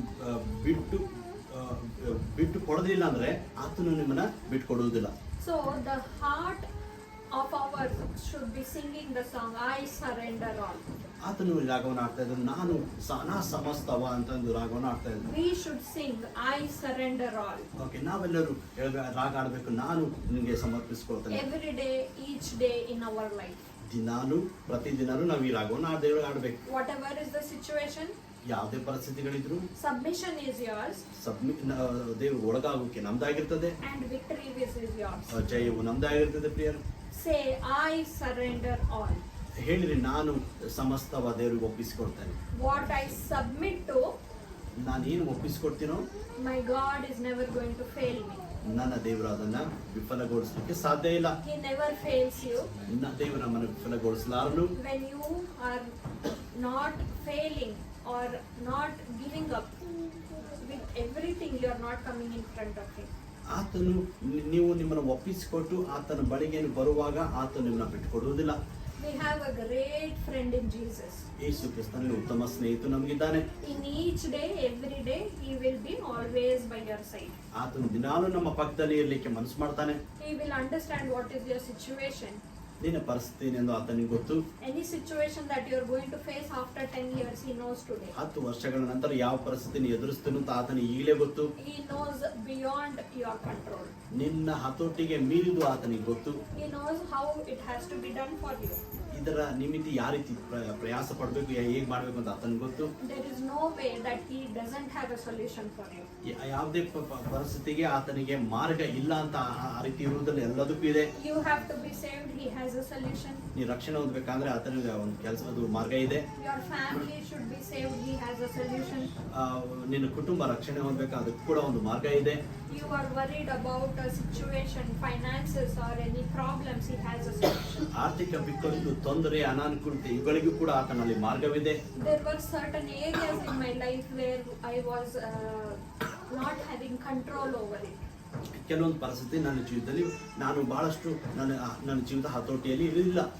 I used to pray about it and I had not got any result for a long ನಾನು time. ಪ್ರಾರ್ಥನೆ ಮಾಡಿದೆ ಅದರ ಬಗ್ಗೆ ಯಾವುದೇ ರೀತಿ ಉತ್ತರ ಸಿಗ್ಲಿಲ್ಲ ನನಗೆ. But when I actually experienced true submission, I stopped praying for those situations. ದೇವರಿಗೆ ನಾನು ಸರಿಯಾಗಿ ರೀತಿಯಲ್ಲಿ ಒಳಗಾದಾಗ ನಾನು ಆ ರೀತಿ ಪ್ರಾರ್ಥನೆ ಮಾಡೋದು ನಿಲ್ಲಿಸ್ಬಿಟ್ಟೆ. Not because I didn't want to pray for it, ನಾನು ಪ್ರಾರ್ಥನೆ ಮಾಡೋದು ಅದಕ್ಕೋಸ್ಕರ ಮಾಡಬೇಕಂತ ಮಾಡಬಾರ್ದು ಅಂತಲ್ಲ, but my heart turned into a happy heart. ನನ್ನ ಹೃದಯ ಸಂತೋಷ ಭರಿತವಾಗಿ ಬದಲಾಯಿತು. It only started to praise and give thanks. ಅದು ಕೇವಲ ಆರಾಧನೆ ಮತ್ತು ಸ್ತುತಿಯನ್ನ ಸಲ್ಲಿಸಲಿಕ್ಕೆ The ಪ್ರಾರಂಭ ಮಾಡಿತು. situation that I prayed for immediately turned in my favor. ಪರಿಸ್ಥಿತಿಗೆ ನಾ ಏನ್ ಪ್ರೇ ಮಾಡಿದ್ರು ಅದು ನನ್ನ ಒಂದು ಪರವಾಗಿ ಕೆಲಸ ಮಾಡಲಿಕ್ಕೆ ಪ್ರಾರಂಭ ಮಾಡಿತು. I stopped praying, that is when things happened to me. ನನ್ನ ಪ್ರಾರ್ಥನೆ ಮಾಡೋದು ನಿಲ್ಲಿಸಿದಾಗ Things changed for me. When I stopped praying and I started giving only praise, things changed for me. ಪ್ರಾರ್ಥನೆ ಆ ರೀತಿ ಪ್ರಾರ್ಥನೆ ಮಾಡೋದು ಬಿಟ್ಟು ದೇವರ ಆರಾಧನೆ ಸ್ತುತಿಯನ್ನು ಸಲ್ಲಿಸುವುದರ ಮುಖಾಂತರ ಪರಿಸ್ಥಿತಿ ನಿನ್ನ ಹತೋಟಿಗೆ ಅಥವಾ ನಿನ್ನ ಒಂದು ನೀನು ದಯೆಗೆ ನಿನ್ನ ಲೆಕ್ಕದಲ್ಲಿ ಬರಲಿಕ್ಕೆ ಪ್ರಾರಂಭವಾಯಿತು. Because God knew that I have completely submitted and forgotten about it. ದೇವರಿಗೆ ಗೊತ್ತು ನಾನು ದೇವರಿಗೆ ಪೂರ್ಣವಾಗಿ ಒಪ್ಪಿಸಿಕೊಟ್ಟಿದ್ದೇನೆ ಮತ್ತು ನಾನು ಆ ವಿಷಯಗಳನ್ನು ನೆನಪರಿದ್ದೇನೆ ಅಂತ. And that is when He said, "You don't worry, I am in control." ಅದಕ್ಕೆ ದೇವರ ನೀನು ತಲೆ ಕೆಡಿಸ್ಕೊಂಡ್ರೆ ನಾನು ನಿನ್ನ ಜೀವಿತ ಹತೋಟಿಗೆ ತೆಗೆದುಕೊಳ್ತಾನೆ ಅಂತ. So submit each and everything possible. ಎಲ್ಲಾ ವಿಷಯಗಳಿಗೆ ದೇವರಿಗೆ ಒಳಗಾಗ್ರಿ. And there is no impossibility where you feel I can't submit this. ಇದು ಇಂಥ ಪರಿಸ್ಥಿತಿ ಎಲ್ಲೂ ಇರುವುದಿಲ್ಲ, ದೇವರಿಗೆ ನಾನು ಒಳಗಾಗಕ್ಕಾಗುವುದಿಲ್ಲ ಅಂತ ಯಾವುದೂ ಇರುವುದಿಲ್ಲ. And He will do His work. ಆತನು ತನ್ನ ಕೆಲಸವನ್ನು ಮಾಡ್ತಾನೆ. Take possession, He will give you victory. ಅದೇ ನೀವು ನಿಮ್ಮ ಸ್ಥಾನದಲ್ಲಿ ನಿಂತ್ಕೊಂಡು ಆತನಿಗೆ ಒಪ್ಪಿಸ್ರಿ, ನಿಮ್ಗೆ ಜಯ ಸಿಗ್ತದೆ. Let the shield in possession be your faith. ನಿಮ್ಮ ನಂಬಿಕೆ ಗುರಾಣಿ ಸರಿಯಾಗಿ ನೀವು ಇಟ್ಕೊಳ್ಳಿ. And that standing of in the battle will never fail you ever in life. ಆ ರೀತಿ ನಂಬಿಕೆಯಿಂದ ನಿಲ್ಲುವಾಗ ನೀವು ಯುದ್ಧದಲ್ಲಿ ಎಂದೂ ಸೋತು ಹೋಗುವುದಿಲ್ಲ. I will never say faith will not bring you into bad situation. ನಂಬಿಕೆ ನಿಮ್ಮನ್ನ ಕೆಟ್ಟ ಪರಿಸ್ಥಿತಿ ತೆಗೆದುಕೊಂಡು ಬರ್ತದೆ ಅಥವಾ ಬರುವುದಿಲ್ಲ ಅಂತ ನಾನು ಹೇಳಿಲ್ಲ. But the faith will always give you victory in every situation. ಆದರೆ ನಂಬಿಕೆ ಎಲ್ಲಾ ಪರಿಸ್ಥಿತಿಗಳಲ್ಲಿ ನಿಮಗೆ ಜಯ ಕೊಡ್ತದೆ. Let us pray. ನಾವು ಪ್ರಾರ್ಥನೆ ಮಾಡೋಣ. Lord Almighty Father, ಪರಲೋಕದ ತಂದೆ, we come into your presence, O ನಿನ್ನ Lord Father. ಸನ್ನಿಧಾನದಲ್ಲಿ ಬರ್ತೇವೆ ಸ್ವಾಮಿ. We thank you for this word, O Lord, today. ದೇವರ ವಾಕ್ಯಕ್ಕಾಗಿ ಸ್ತೋತ್ರ. Yes, Lord, we thank you for this opportunity over here among all these lovely people. ಈ ಪ್ರಿಯರ ಸಹೋದರ ಮಧ್ಯದಲ್ಲಿ ಈ ಒಂದು ಅವಕಾಶಕ್ಕಾಗಿ ಸ್ತೋತ್ರ ಪರಲೋಕದ Yes, ತಂದೆ. Lord, we thank you for the teaching that you give about submission and complete surrender unto you. ದೇವರೇ, ಒಳಗಾಗೋಕೆ ಅಥವಾ ನಮ್ಮನ್ನು ಒಪ್ಪಿಸಿಕೊಡುವಿಕೆ ಇದರ ವಿಷಯವಾಗಿ ಕೊಟ್ಟಂತ ಮಾತುಗಳಿಗಾಗಿ ಸ್ತೋತ್ರ. Give us the grace that we open our hearts in Jesus. complete submission and surrender unto you. ಕತ್ತೆ ನಮ್ಮ ಹೃದಯಗಳನ್ನ ತೆರೆದು ನಿಮಗೆ ಸಂಪೂರ್ಣವಾಗಿ ನಮ್ಮನ್ನು ಒಪ್ಪಿಸಿ ಒಳಗಾಗಿ ನಿಮ್ಗೆ ಮೆಚ್ಚುಗೆಯಾಗಿ ಜೀವಿಸಲಿಕ್ಕೆ ಕೃಪೆಯನ್ನು ಅನುಗ್ರಹಿಸಿಕೊಡ್ರಿ. Yes, Lord, wherever our hearts are weak, O Lord, you make it strong. ನಮ್ಮ ಎಲ್ಲ ಪರಿಸ್ಥಿತಿಯಲ್ಲಿ ಬಲಹೀನತೆ ಎಲ್ಲಿ ಇದೆಯೋ ಆ ಪರಿಸ್ಥಿತಿಗಳಲ್ಲಿ ನಮಗೆ ಬಲವನ್ನು ಕೊಡು ಸ್ವಾಮಿ. You give us boldness, O Lord Jesus. Father. ನಮಗೆ ಧೈರ್ಯವನ್ನು ಕೊಡು ಕರ್ತನೆ. Let your favor shine on us. ನಿನ್ನ ದಯೆ ನಮ್ಮ ಮೇಲೆ ಪ್ರಕಾಶಿಸಲಿ. Let your favor bring changes in our life, O Lord. ನಿನ್ನ ದಯೆ ನಮ್ಮ ಮೇಲೆ ಬದಲಾವಣೆಗಳು ತೆಗೆದುಕೊಂಡು ಬರಲಿ. Let there be great confidence in us that you are going to give us victory. ನಮ್ಮಲ್ಲಿ ದೊಡ್ಡ ನಂಬಿಕೆ ಬರಲಿ, ದೇವರು ಜಯ ಕೊಡ್ತಾನೆ ಅಂತ. Yes, Lord, you make our hearts strong enough to face whatever it is that we are going through. ನಮ್ಮ ಹೃದಯವನ್ನ ಗಟ್ಟಿ ಮಾಡು, ಧೈರ್ಯವನ್ನು ತುಂಬಿಸು, ಪರಿಸ್ಥಿತಿಗಳನ್ನು ಎದುರಿಸಲಿಕ್ಕೆ ಸ್ವಾಮಿ. Yes, Lord, you fill us with strength that we are able to take the position, O Lord. ನಮ್ಮ ಬಲವನ್ನ ಬದಲಾಯಿಸು. ನಿನ್ನ ಬಲಕ್ಕೆ ಸ್ವಾಮಿ ಪರಿಸ್ಥಿತಿಗಳನ್ನ ನಾವು ಎಲ್ಲಿ ನಿಂತ್ಕೊಂಡು ನಾವು ಎದುರಿಸಬೇಕು ಆ ಪರಿಸ್ಥಿತಿಗಳಲ್ಲಿ. For each and everybody over here, O Lord, I ask amazing strength, renewed, filled spirit, O Lord Father. ಕರ್ತನೆ, ಪರಿಶುದ್ಧಾತ್ಮನ ಭರಿತವಾದಂತ ಒಂದು ಬಲ, ಸಾಮರ್ಥ್ಯ, ಕೃಪೆ ನಿನ್ನಿಂದ ದೊರಕಲ್ಪಡಲಿ ಸ್ವಾಮಿ. You give them the strength to go through whatever situations they face, O Lord. ಕರ್ತನೆ ಅವರು ಹಾದು ಹೋಗುವಂತ ಎಲ್ಲ ಪರಿಸ್ಥಿತಿಗಳಲ್ಲಿ ನಿನ್ನ ಕೃಪೆ ನಿನ್ನ ದಯೆ ಅವರಿಗೆ ಕೊಡಬೇಕಾಗಿದೆ ಅಂತ You ಕೇಳ್ಕೊಂಡು fill them with amazing wisdom and guidance that you are always shining in their life, O Lord. ಕರ್ತನೆ ನೀನು ಅವರ ಜೀವಿತದಲ್ಲಿ ಬೇಕಾದಂತ ಯಾವ ಕ್ಷೇತ್ರದ ಜ್ಞಾನ ಬೇಕೋ ಆ ಕ್ಷೇತ್ರದ ಜ್ಞಾನವನ್ನು ಕೊಟ್ಟು ನೀನು ಅವರ ಜೀವಿತದಿಂದ ಮಹಿಮೆ ಹೊಂದಿಕೋ. Let each and every person present over here, O Lord, let their life be a testimony unto all the others. ಕರ್ತನಲ್ಲಿ ಕೂಡಿ ಬಂದರು ಪ್ರತಿಯೊಬ್ಬರ ಜೀವಿತ ಅದು ಒಂದು ಸಾಕ್ಷಿಯ ಜೀವಿತವಾಗಿ ಬದಲಾವಣೆ ಆಗಬೇಕಾಗಿದೆ ಇಲ್ಲಿ ಕೇಳಿಕೊಳ್ತೇವೆ. Yes, Lord, we pray for the pastor of the church, O Lord. ಸಭಾ ಪಾಲಕರ ಕೇಳ್ಕೊಳ್ತೇವೆ. Yes, Lord, you fill him with amazing strength and wisdom.